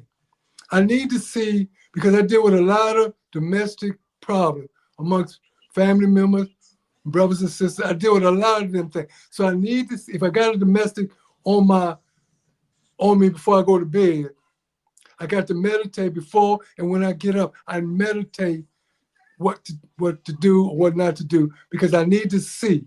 I need to be able to talk to people or work with that domestic, whatever it is, and you got an idea what I'm making reference to. I got to be able to see that domestic so I can work with it. So almost every day, because of the phone calls that I get, because of the people that I know, because of the people, the condition that they're in, almost every day, Mo, do I meditate. I need to see what's beyond my physical sight. I need to see what's in my aura. I need to see what's on my etheric. I need to see what's on my astral. I need to see what's on the faculties of my soul so I can be of help to somebody. I need to set on the boundary of the plane of soul and see 1 or 2 things before I make a move. That's how much I meditate, Mo. That's how much I contemplate and meditate on Allah's creation, Allah's wonder, to help me, to help my brothers and sisters. So when they come to me, I can give them more than I don't know. I give them more than, come back next week, I'll tell you. I can give them something there. That's how much I meditate more. Almost, not every day, because some days I get up and I'm before I know it, I'm taking care of business, and something may shock me out of to wake up.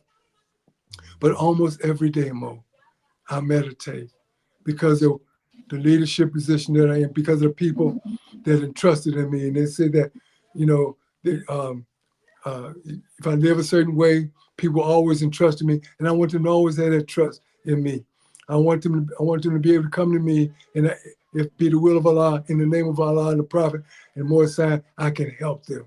So the answer to your question, Sheik, is almost every day. Almost every day, I meditate. Islam. You know, that's crazy, Mo. There you go with that. There you go with that mirror again. Islam. Hey, so it say consider the ends and importance of their trust far more than the dignity and height of that station. You know, right. we gotta make, sometimes we gotta make them real hard decisions. You know, they're easy for us to make because we love the people.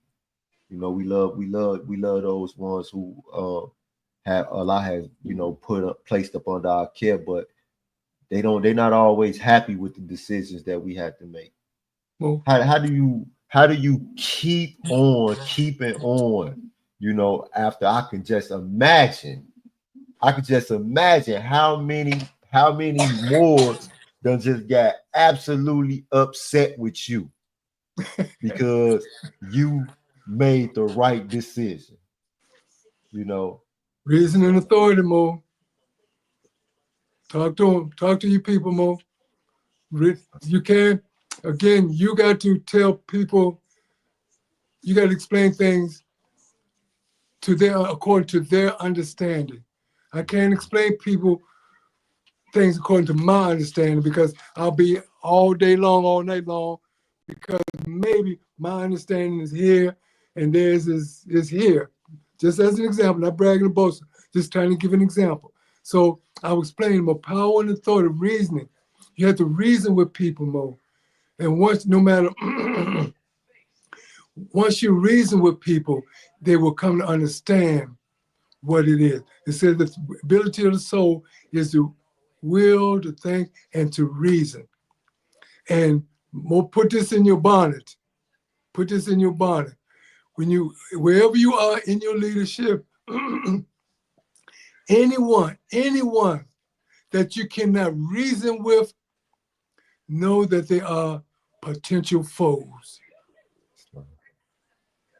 Because the soul, the function of the soul is to reason. And we got Judas Iscariot, we got Benedict Arnold, we got Lomax, all these that the prophet couldn't reason with. They became foes. And I tell you the same thing, Mo. But other than that, those that reason, know to understand the reason, say, well, Sheik, I understand that now, but I didn't understand. That person you can work with and you can go and get your job done. Because Allah is going to give you duties to carry out that the next party is not going to understand. A general does not go to a corporal and give him instruction. A general go to his colonel, then his major, then the captain, the lieutenant. That's how the corporal know to go on the battlefield and fight, because it came down from the top. So, but the corporal would not understand what the general was doing. And therefore, he may not go out there and do his duty. He may not go out there and fight. So, but once you reason, once that information started coming down, people will see. But anyone, I'll tell you again, Mo, I'll say it again, rather, anyone that you cannot reason with, that's a more, y'all sitting in council trying to get work done, know that they are potential traitors. But aside from that, everybody else, Mo, even with them, you talk with them. You talk with your people. You walk with them. You live with them. You break bread with them. You be somewhere and you got to pass gas. You pass gas. You be together. Y'all riding in the car 3 or 4, 5 hours. Your breath is coming offensive, odorous. You're going through all these things together, and that's going to allow you a chance to reason. But you're going through all of this and somebody don't reason, Mo, then it's time for you to, set them down and do what the prophet said. You had the wisdom of the God. Why seek for wisdom in the hall of men? Don't stop me from doing my job. Go ahead and do your job. This is what Jesus told Judas Iscariot. Go ahead and do your job. Go ahead and do what you got to do. And that's what you have to do. And we learn this from Malcolm X. We learn this from the Panthers. And I was a Panther. I met Malcolm X. I met Farrakhan when they were young in their youth. So these are the things that you got to know, Mo. That to anybody that cannot reason, you got to take them. Because the record said, "Oh, thou the favor of heaven, whom the sons of men thy equal." So you're saying all of you are equal. You're sitting at a table equal. But you have raised me to sovereign power. You raised me. You set me on the throne. You give me a scepter. You place a throne on my head. You crown on my head. You give me this power. I know that's not for me. And then you're going to deceive me. And then I think it's further down in that same chapter where the prophet said, the favor of your bosom will not deceive you, because you're going to tell him, because you're going to reason. You're going to continue to reason. But once Satan, the great deceiver, sets in, then you're going to have to face it for what it is. But that's how I do it. I talk to my people, phone call, after meetings, things I don't understand, and more. I read everything. You're going to learn to read, and I mean facial features, huh? Hey, Mo. No, I'm just listening. Yeah, Mo, you're going to have to read people, Mo. You got to read the colors that people have on. You're going to have to learn to read somebody fighting and arguing with the husband and wife. You're going to read it. You have to read whether or not they've been out all night. You have to read all of these things. You got to read even your own child, your children. You got to read whether or not they ate a little pork, ate some candy with some pork in it, drunk a ginger soda that's full of caffeine, got them flying around the house. You got to read. And when you're talking with people, you read. It's not so much what's on your mind, because you're listening to hear what Allah would have you demonstrate. And what Allah would have you demonstrate, they're going to hear, whether they want to or not. And if they don't, if they spit it up, then then there's a situation on board. But other than that, Mo, just live with your people. Your breath going to be offensive, odorous, your tails, your shoes. You may go buy a pair of shoes. They cost $300-$400, but it's made out of swine. Swine has a stench to it as opposed to cowhide leather that don't. So you're gonna have to take your shoes out. Everybody goes, "Oh, boy, you got the pigs get them pig skin on your feet." You got to go through all of that. You got to read. You got to read people, Mo. And we good at deception, but you still can read. Read. That's one thing that you've got to learn as a leader, especially on Friday, especially on private meetings, closed door meetings. You got to read the people and inquire.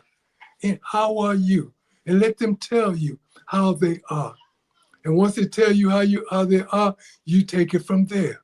You can work with them, etc., etc., etc. But you'll know how they are. You'll know where their mind is, because people will sit in a 2 or 3 hour meeting and go out there as if they haven't heard a doggone thing. Mm-hmm. You tell them all about love, truth, peace, freedom, and justice, and they walk right out. Before they get out the door, they're practicing something else, like they weren't at the meeting. And you can't understand, because they have something on them. It's your job, it's my job, it's our job to read. When I was out there, when we were at the cemetery, all I was doing was reading. That's basically what I did, Mo, was read the people, the situation, to calm the ethers down so I can do what was required of me to do for my sister, whom I could not forsake. I'm all the way from Chicago. There's nowhere in the world I could have left it. There's nowhere in God's creation I could have left before I knew that I saw that smile, or a couple smile, come on her face. So I read everything, Mo, to the point that I could do my job. And whatever job I did do, praise Allah for it. But that's what you got to do, Mo. That's what we all have to do. Learn how to read. It says, dear reader, do not falsely use these lessons. We need to read. We need to read. Somebody coming there with fez on, turban, and button, and all the stuff on, that's a lesson. that's a lesson that's could possibly be falsely be used. Islam, Islam. You know, That's how I have them. when we Go was ahead. at the when we was at the cemetery, you know, we a lot of stuff. It was a lot happening, right? But the one thing, it was one thing that kept happening. You know, I turned to my left and I see, you know, young women just crying and crying and crying. I turn to my right and I see young men just crying and crying and crying. I see all these people crying, all these people hurt, you know, and we know the Sikh. We know the Sikh, Neil Bay. We know. We Moorish American Muslims, so we know he all right, right? But they don't know. So like just having our people wrap their hands around this falsehood, like Noah's son who went up and wrapped his arms around that mountain, thinking that that mountain was gonna save him from the flood. You know, our people have wrapped their hands around this falsehood, around Christianity, around all of these other things and then when they get to hurting, you know, it's no one there with a saving power. You know, for me, that was something that, and that's not just then, but just period, more in general. It hurts. You know, I was in the hospital. I was at the hospital. Melissa was at the hospital when she was, you know, going through her situation, and we was at the hospital and we sitting there waiting for the doctor to come in, and then just out of nowhere, I hear this screams. I'm talking about I'm talking about screaming, crying, agony, you know. And the sister, she like, you know, somebody shot my brother in the face. They shot my brother in the face, and she just screaming and crying and screaming and crying. And I'm sitting here and I'm like, I had to go and find her and try to do something. And you know, when I went to her, it was like just me just going straight to her. But once the situation, because then Hornbuckle Bay came and took over the ministry, but then I started to look around at all these people that were just standing there watching, like they was not affected at all by this pain. I'm like, how could you be in the same room this close to this much pain and just standing there like it's normal? Now, Mo, you know, we grew up in the streets, we come from this, but you know, when the prophet done changed you, I just can't. And that's the thing, Mo, that I be trying to impress upon my people. You know, if we can all just start to feel uncomfortable with this pain, then we'll do something about it. You know, we'll start trying to ease this suffering. You know what I mean? Like so. What my question to you is, how do you spend 56 years 56 years in these halls, you know, in these dens with all this pain, you know, and trying to pull these people out of this darkness when they love the darkness? Well, when I got my ministry, be it the will of Allah, when I got my ministry, well, basically, when Timothy Dingley let my hand loose, let go of my hand, when he passed in 1980, you know, I used to, for the life of me, man, as long as my hand was in his hand and he was holding on to me, everything was all right. But when I came into leadership in 1986, 87, somewhere along in there, I used to be puzzled, man. I literally used to be puzzled about all the things that people were doing. It used to blow my mind. The black scheme, even the Moorish scheme wasn't as strong. Even the nation, the Sunnis, even the churches weren't as strong as they are today. But when Satan took over, 1966, when Satan took over, starting to build his army. In 1968, I was born. I was taught from that point on, all that was foretold was going to take place. And When I came into leadership in 86, 87, Moses, I was baffled. I could not understand. I was doing one of these things. I was pulling hairs out my head and my tail at the same time. I couldn't understand why these people couldn't understand all this goodness that I have. And then Allah came and squeezed the last bit of impurity out of my heart. And in doing such a thing, Mo, and squeezing the last bit of impurity, last bit of blackness, last bit of my understanding of blackness, and gave me a will, and my will became his will, Mo, I understood. I understood and I withstood and I endured to this day. But it wasn't until I submitted my will to the will of Allah and came to know Allah's will that I could deal with this stuff. And when he fortified me with the impregnable principle, I learned. I took my lessons and I learned them. And I dealt with what I did all that I had to do. Whatever my duty required me to do, I did it, regardless of what the situation was. Moses, I mean, that was fairly, that was regular. That was a common thing. That's a common thing. What took place, Mo? This is a common thing on my end. A common thing. I could tell you some situations, you know, at those type of situations, you know, that have taken place right here in my hometown, you know. But I've been fortified, Mo, to deal with this stuff, and it hurt when I see it. But I go within and I meditate. I go within, submit my will to the will of Allah, and it's easy. It's easy to do because I listen for that still small voice, and that still small voice tells me what it is I need to do and should do, and thus I do. Anything else could probably cause some problem. But in answer to your question, Mo, I've been fortified to withstand. I was told all of these things. I was asked 3 times, do you want to, this is the situation? Do you want to still want to be who you think you're going to be? This is the situation. These people are like this, stubborn, backsliders, traitors, traitorous, treacherous, all of this. Do you still want? Yes, it's all more. Y'all want it. That's the 3rd time. Okay, 3rd time, confirm it, close the deal. I got it, and now I have to deal with it. And that's just what I've been doing with Mo. I'm fortified, Mo.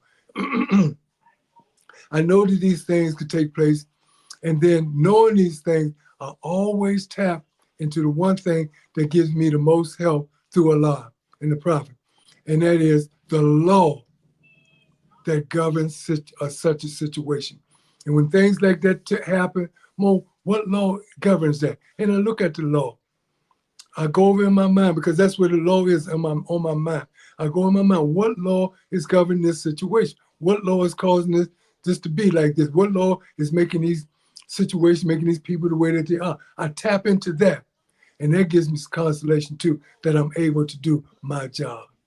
So the fortification come over. It's just that I just have to answer your question, is that I'm just fortified, Mo. I'm just fortified with the impregnable principle, impregnable doctrine built upon love, truth, peace, freedom, and justice. You know, I'm upright, I'm fearless, I'm independent. I don't owe no obligation to no one. Even my wife, as beautiful as she is, she tell me, you one for me, you wouldn't have it. I said, but yeah, but Allah gave you to me, so whatever you got is mine. Because, you know, I had to sleep in another room that night, but you get my point. You know, but I'm fearless, Mo. I'm independent, man. I'm going to love. Sheik, I need to tell you this. Your enemies, you can't make them mine. You know, I'm not going to allow you to make my enemies your enemy. I'm not going to you're not going to let me make my enemy your enemy. You're not going to do it. We're not going to breed gender wars among another generation. This was instructed to, we were instructed by Timothy Dingley on his deathbed, Mo, on his deathbed. One Wednesday, we're in a meeting. That Friday, that Thursday, he's talking with us. That Friday, he's gone. On his deathbed, he's telling us not to let all the people that he was at odds with, all the Moors rather, that he was at odds with, and not to make them our enemies. He demonstrated whenever the numbers about that table, sending them that out to say those. You follow me, Mo? Absolutely. And that's what we got to remember, Mo. I'm not going to make my enemies your enemy. So therefore, I'm going to be able to withstand all that comes up against me, man. Because I'm going to serve the enemy, the foe that seeks to do me harm, the enemy at the gate. I'm going to serve Allah. And Allah is my protector and my guide. I'm going to serve Allah. This is how I have withstood, Mo. All the daggers, all the backsliding and betrayal. This is how I withstood it. And it's paid off, Mo. It paid off in dividends. Health, wealth. I ain't got no money, but the wealth of my family, smiling, laughing, and their health. You saw my grandson earlier sticking his head up in the camera. And I mean, that's beauty to me, Mo. You know, so that's how I did, Mo. I figure I'm 45. Now, not to say that tomorrow I can't be broke down. I'm not going to tell a lie. Tomorrow I could be crushed. Tomorrow I could pay up a comma. I occurred one moment before I got crushed. Are you with me, Mo? Yes, Lord. Karma is quick, and it comes quick to make me stay straight, to make me stay right. And I don't want no karma. I don't want no karma, none. So I'm going to do what's right. I'm going to think what's right. I'm going to treat you the way that you treat me. You don't call me out of hatred, slander, I'm not going to call you out the same thing. You call me out of love, truth, peace, freedom, justice. That's how I'm going to call you. That's just the way I've been, Mo. And that's just the way I maintain. And that's those instructions that I give to those in a position of leadership. You know, leading a group of 10s, a group of 30s, a group of 50, and we have a group of 100. You know, these are the instructions that I give them as being leaders, man. Just don't serve Allah, serve the prophet, serve more sons, serve the people. You know, and it'll make all the difference in your life, Mo.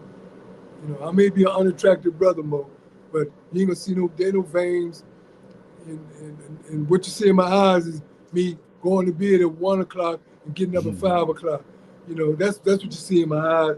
Other than that, Mo, you ain't gonna see no malice, no nothing. You ain't gonna see none of that. No alcohol, no lust, no fuck. You ain't gonna see none of that in this. You know, but you are gonna see that I ain't been asleep.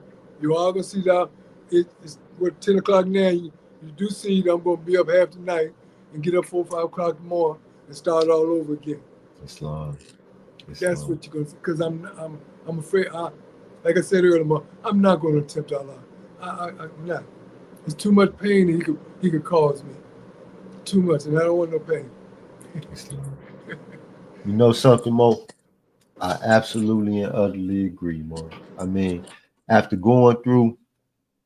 tasting the little liquor fire that I done already tasted, I don't want no more part. Hey, listen, I don't want no smoke. None. I don't want no smoke. I'm cool. You know something? And it's so much easier. I live that way. It's so much easier living this way. You know, it feels it feels so much better, you know, to know that I have value. You know, I'm not how can I put it? I'm not worthless, you know, while my family and my loved ones are, you know, needing me, I can be there for them. That feels good, Mo. That feels good. You know what I mean? And to me, that's what makes it all worth it. That's what makes it all worth it. You know, being to have that value and to be able to be there for the people who I love, Mo, and I love everybody.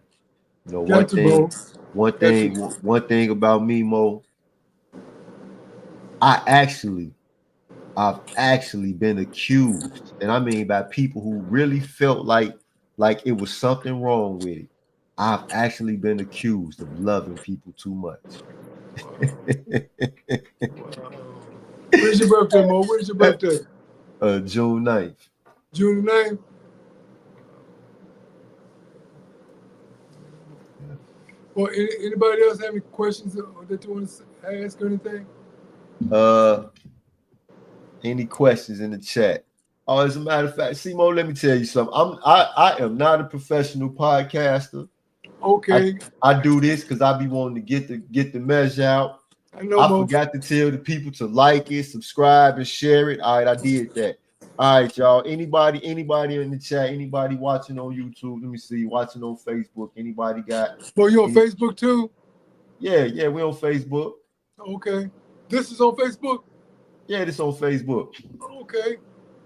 I thought this was Zoom. No, this ain't Zoom. This StreamYard. Sheik. This we on this demonstration here called StreamYard. It's for podcasting. Okay. All right. So we on Facebook. We on 1, 2, 3. We on 4 Facebook channels and 2 YouTube channels. Wow. Yeah. Okay. On Facebook so far we got 227 views on one of my pages. Are there any questions, Mo, amongst the viewers? Any comments? Any questions? I'm asking. Hey, any questions, y'all? Come on now, y'all got Grand Sheik Prather, 56 years or more. Sheik Prather, partner body. Now tell me about that. That's my question. Well, that's yours and my authority, Mo. That's the original authority. Appointed sheiks. When I say that I'm a sheik, I'm saying I'm according to the rules and usage of the Moorish Science Temple of America. Not on my own, not any authority of my own, but on the authority of more of the rules and the usage of the Moorish Science Temple of America. I have titles, but the one that's out there is that I am a sheik, you know. And then when I do sit as a sheik, as a Grand Sheik, that's what I am. When I'm in the various chambers, when I'm in the various houses, when I'm in the various heavens, and I carry those various titles. If I'm not in those chambers, when I go amongst my people, I'm sheik. You read in one of the records, Mo. You read. Wow. You read one of the records going to read that sheik replaces Mr. or Mrs. So. Mr. or Mrs. A lot of members you can find that you talk to have on their records, have driver's license, etc., their credential, sheik, etc., sheik is, etc., because it replaces the title name of Mr. and Mrs., for which is master and mistress. It replaces them. And what you sisters can do is all that you can do. You sisters got to realize that you are who our prophet has in his arm. You sisters need to realize, you queen, you emperor, you have got to realize the power, the authority. You have to realize all that you have. You have to realize your worth, to know who you are. It is Drew Ali has in his arm. It ain't me that he has in his arms. It's you. And once you realize this, coming out of chapter, I think it's 21. Once you realize this, do it. Just do what 20. I'm almost sure. Holy structure, man. What? I'm almost sure it's 21. Do what this record right here tells you to do, because truly, aside from the prophet,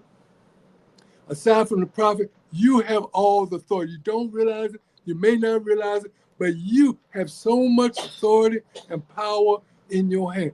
The record reflects the power of man was strong, but today woman teaches best, or something to that effect. I may not have it right, but you have power. You women have power. You just have to realize you got power over your men. You got power over your children.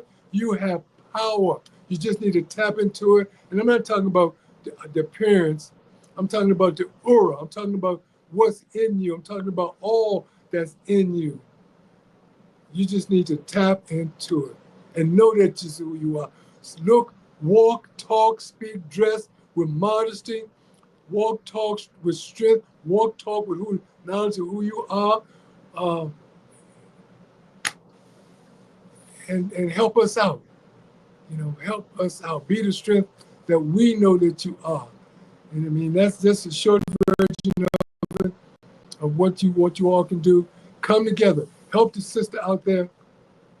The prophet said, if thy sister's in trouble, forsake her not. You got a lot of women out there, forgive me for saying it like this, that don't know who they are. That's right, they don't. And they're abusing themselves. They're abusing their bodies.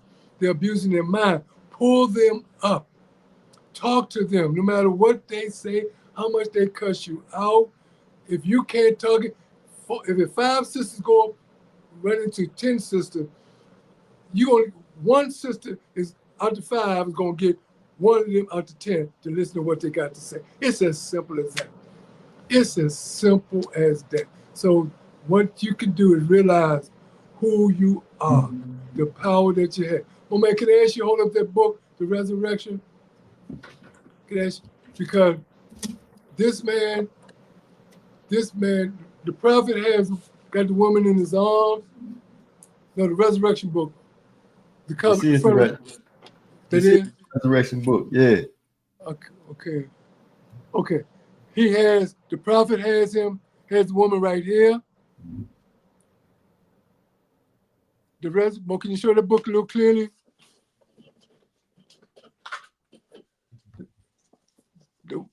The Timothy Dingley got the woman right there. And I'm going on to create her, put her a little, raise her a little higher, a little further. There. Yes, sir. This is what our women can do. They can get themselves together. They have an order. It's called Orders of Daughters of Drew Ali.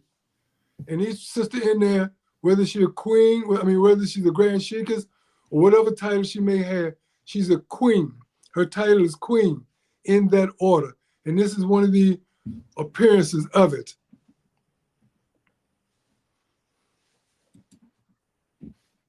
And these sisters are taught in there, they're taught not to forsake them women. I don't care what you going through, what you personally going through. Wow. What you're going through, do not forsake that sister out there that's looking for you for help. Because if a woman comes into the temple, having been through all that she's gone through in her life, regardless however old she is, and you turn her around at the door, you're sending her right back into a deeper depths of what she's come out of. And that's going to be on you. That's going to be a karma on you. So what you do, we here at when these sisters have they order, when they meet, and they have 8 brothers and sisters come off the street and they're talking with them, we be in the temple almost all day long, 2 or 3 days, night and day. They have all the food they want, they have whatever they need, but they be in there till a sister get herself right. Islam. It's called the ODDA, the Order of the Daughters of Drew Ali. This is a degree I got from Mother Pearl Drew Ali. Islam. And I established it in I forgot what established. My wife can tell you. 86 or 7, 88, one of them. And these sisters been bringing sisters off the street, bringing sisters, oh my God. And the worst one, we just had one where sister lost her son and took a car accident. I mean, and she came in here all blubber, all blubber. But she went out here with some hope, And then when they did the service, they were all for the sister, and she's been thankful. So there's a lot our women can do. Just most important thing is to recognize who you are. Know who you are. Know the power that you have. And I don't mean the power of what the Quran say in the being a slave to my passions, my loose desire. I'm not talking about that type of power. Mm-hmm. I'm talking about the power of being a contributor, being a companion, being a helpmate, being a worker, being an equalizer, being with your husband, being with your man, being with your brother to get this work done, to help him to see right. That's the work that I'm talking about, that you can get done. Because I don't go nowhere without mine. I don't go nowhere without mine. Even when she mad, don't want to go too long, she we used to drive everywhere, and a couple years ago, and I told her I'm going to fly. I've been flying where we go now. I wasn't doing no flying years ago, but now wherever she want to go, because she helped me to do what I had to do all of these years, all of these years, 56 years that you make reference to, Mo. She was right there Yes, on the passenger side, sleeping, slobbering, snoring. Don't tell her none. Don't tell her none of that stuff. What you say about the secrets? But she was right there, Mo. And when we sat down and talked, now she wants to go wherever she want to go. We fly. I go wherever she want to go. She helped me, so now I'm going to give her, in her declining years, be it the will of Allah, I'm going to give her all the rest that she deserved, because she did her with me. And so that's what you women can do. That's what your sisters can do. Know who you are, know your worth. And it's a blessing. Because again, I don't go nowhere without mine. Islam. I seen I watched the whole video. You sent me the video of the order the daughters of Juali. And I did. yeah, I shared it on a lot of pages. More, I shared stuff and post stuff and people, they watch it, and that's what I do. I feel like this. I'm gonna tell you this how I feel about it, right? The Prophet Noble Jew Ali, man, wherever he found the Asiatics, he taught them their nationality and their divine creed. That's how it been recorded, that the Prophet, stood on milk crates and gangways and alleys and on corners and in barbershops and at people's dining tables, and he taught them their nationality, he taught them their creed. So I feel like if the Prophet Noble Jew Ali had social media, wow, he would consider this as the world's largest milk crate. Wow. And he would stand on it and he would say, "Come all ye Asiatics and hear the truth about yourself." Wow. So for me, this is what this represents. This is what it is for me. This is an opportunity for me to reach people who never heard of the Prophet Noble Jew Ali. Somebody, hey Mo, look, last week, or no, the week before last, we was doing a podcast, and somebody came up on YouTube and said the algorithm just sent me to this podcast and I needed to hear this. Wow. You know what I mean? Wow. So that's to me, that's how I see it. I remember when the Moors was saying Facebook is not, where we teach more science. We don't teach everything, but we gonna let the people know who they are, Mo. I know that the Prophet Noble Jew Ali would be,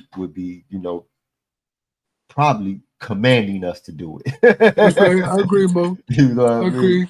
It's love.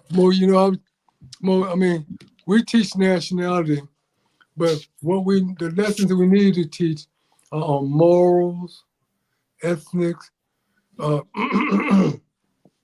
These are what we need to teach along with nationality, because a lot of people are coming into nationality and religion, but they're not getting the morals, the practice.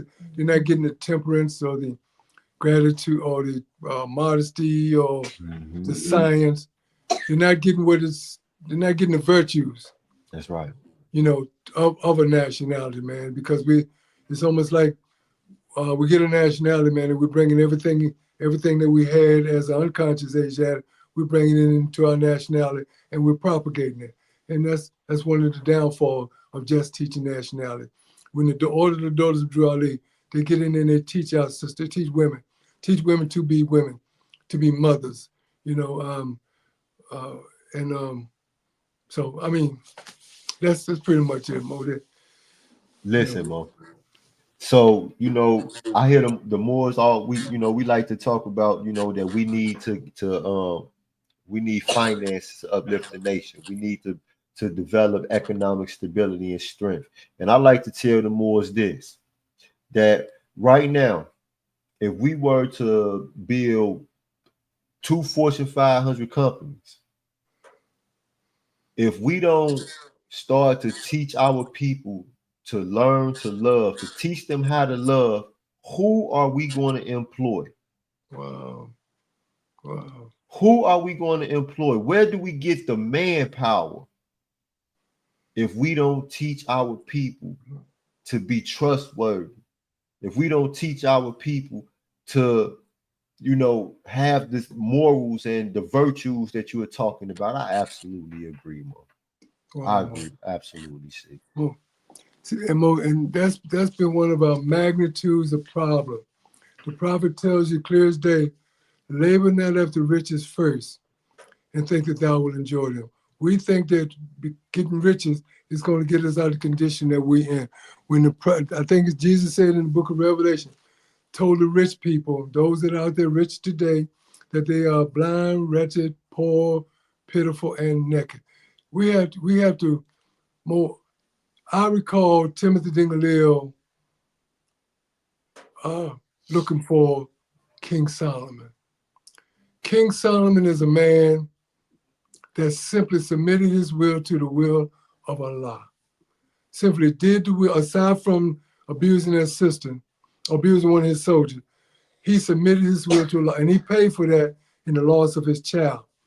But King Solomon submitted his will to the will of Allah. He was a leader that submitted his will to the will of Allah, and more they prospered. I'm telling those that seek riches first, everyone that I know, or all the Moors that I know of that are rich today, are not are people that came from a background with not a whole bunch of education, but they got enough to pay their dues and to help their brothers and their sisters.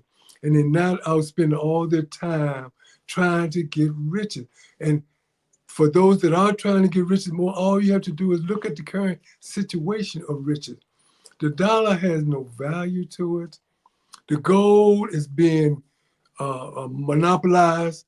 Silver, all the diamonds, none of these things are coming into our neighborhood. They're transferring more. They could crash a situation almost overnight. And we learned this from that rich brother that just got that money taken from him. Jay-Z, no, not Jay-Z. Puff Daddy. No, not Puff Daddy. Oh, him too. Oh, yeah, Puff Daddy. But I'm talking about the other one before him. They thought was crazy. Baby E. No, not Baby E. Well, one of them brothers, had the $400 million, and now he's broke. Or he got something back. But more simple as that. Riches, people are not. You can't labor with the riches and think that you're going to keep them. Those people saying, you do what I do, you serve God, I serve God, or this riches, you can forget to have these riches. This is why we're in the condition that we're in. Our people should be providing for jobs. Those people out there with $400 million, $500 million, they should be providing jobs for us. They should be in our neighborhood building up our home, but they are not. So it's not to labor after riches first and think that thou will enjoy it. They cannot give us near one of them dollars, near one of them more, near one, So, well, we have to trust in Allah, and we have to get us a King Solomon. Out of all of us, get us a King Solomon. Because the prophet said, the man to whom Allah has given him riches and blessed with a mind to employ them in right is peculiar. We're looking for that peculiar person. That's Keon, that's right. Kanye. Okay, that's him. Yeah, Kanye, that's him. Overnight, the man took the man's money, took his money overnight. I mean, so we can't think that, and then they're gonna take money completely off the market. You're gonna have to be have a nationality to get a loaf of bread. More these things are. So we can't trust in the money. We can't. She can ask you to hold on just 1 minute, please. Islam. Okay. Baby, you can ready to leave? Yeah. Okay, all right. So what do you want me to do in the morning? What do I do in the morning? His stuff, everything already out. Okay. But, just go to the black. Okay, you told mine? Yeah, I'll make sure she know everything. All right, baby. All right, love you. Love you too. All right. Oh, okay. We we can't labor after riches. We have to labor after dignity. The prophet says, seek ye first the kingdom of heaven. We got this kingdom has to be built. This government has to be built for the people to seek it. We're not building a government. We're not building a kingdom, you know, and as a result, the people are not seeing it and they don't trust in it. So they're asking, that prophecy need to be fulfilled, to seek ye first the kingdom of heaven, and everything that we need will be added unto us. But everything, we don't have to worry about the man's dollar out there, because the prophet tells us there's a land flowing with milk and honey, and under that land flowing with milk and honey is gold and silver commerce beyond what these people can even imagine. There's a movie out, and I don't usually make reference to movies in my demonstration, but I will at this time. There's a movie out called The National Treasury, starring Nicolas Cage. I mean, this movie's right here in America, right here in Philadelphia. These people found untold Egyptian treasure. All the degrees that's in your background, they're finding it, you know, in this country. So that tells me that if I keep on looking for Noble Drew Ali, keep on doing the work, that the land that he puts me on, that he promised I will have, that flag will fly over, is going to have untold riches in the ground. There's even a story in the Quran where it talks about the man plowed his field, and just below the buried ground was treasures unnumbered. I mean, this stuff is real. The Sheik is what I'm trying to say. All we got to do is get real. All we got to do is get real, you know, and all we got to do is get real. Yes, man. Sheik, I'm gonna get ready to close out. Yes, no, I was just about to get ready to say, Sheik, it was an honor. It was an honor to talk to you. It's always an honor to talk to you, you know. And you know, I'm gonna be calling you later. We still gotta have that talk, but we're gonna have that talk tomorrow. Call. I'll be waiting. I'll be anticipating your call, man. And any questions? Let me tell the people. I gotta tell the people something. Tell them, like it, share it, subscribe to it. All right, that's it. Mo, there's no share button on here though, Mo. Huh? It's on the no, I'm talking to the people that's watching on Facebook and YouTube and all that. They can like it and share it and do all that type of stuff. Okay. You know, they know that's just something you do on podcasts. I don't, for real, I you know. And Mo, if you have any questions that I didn't answer, any concern, please give me a couple minutes some other time to answer them if you can, if you will. Oh, you'll be back. As a matter of fact, come back whenever you get ready. Whenever you get ready, Sheik. Whenever you get ready, come back. Islam. You want to say Islam to the Moors? It's my daughter, Moore. Islam. Islam's everywhere. Love you. All right, y'all. Peace and love. Paradise Podcast is over. All right, Mo. Peace and love, man. I look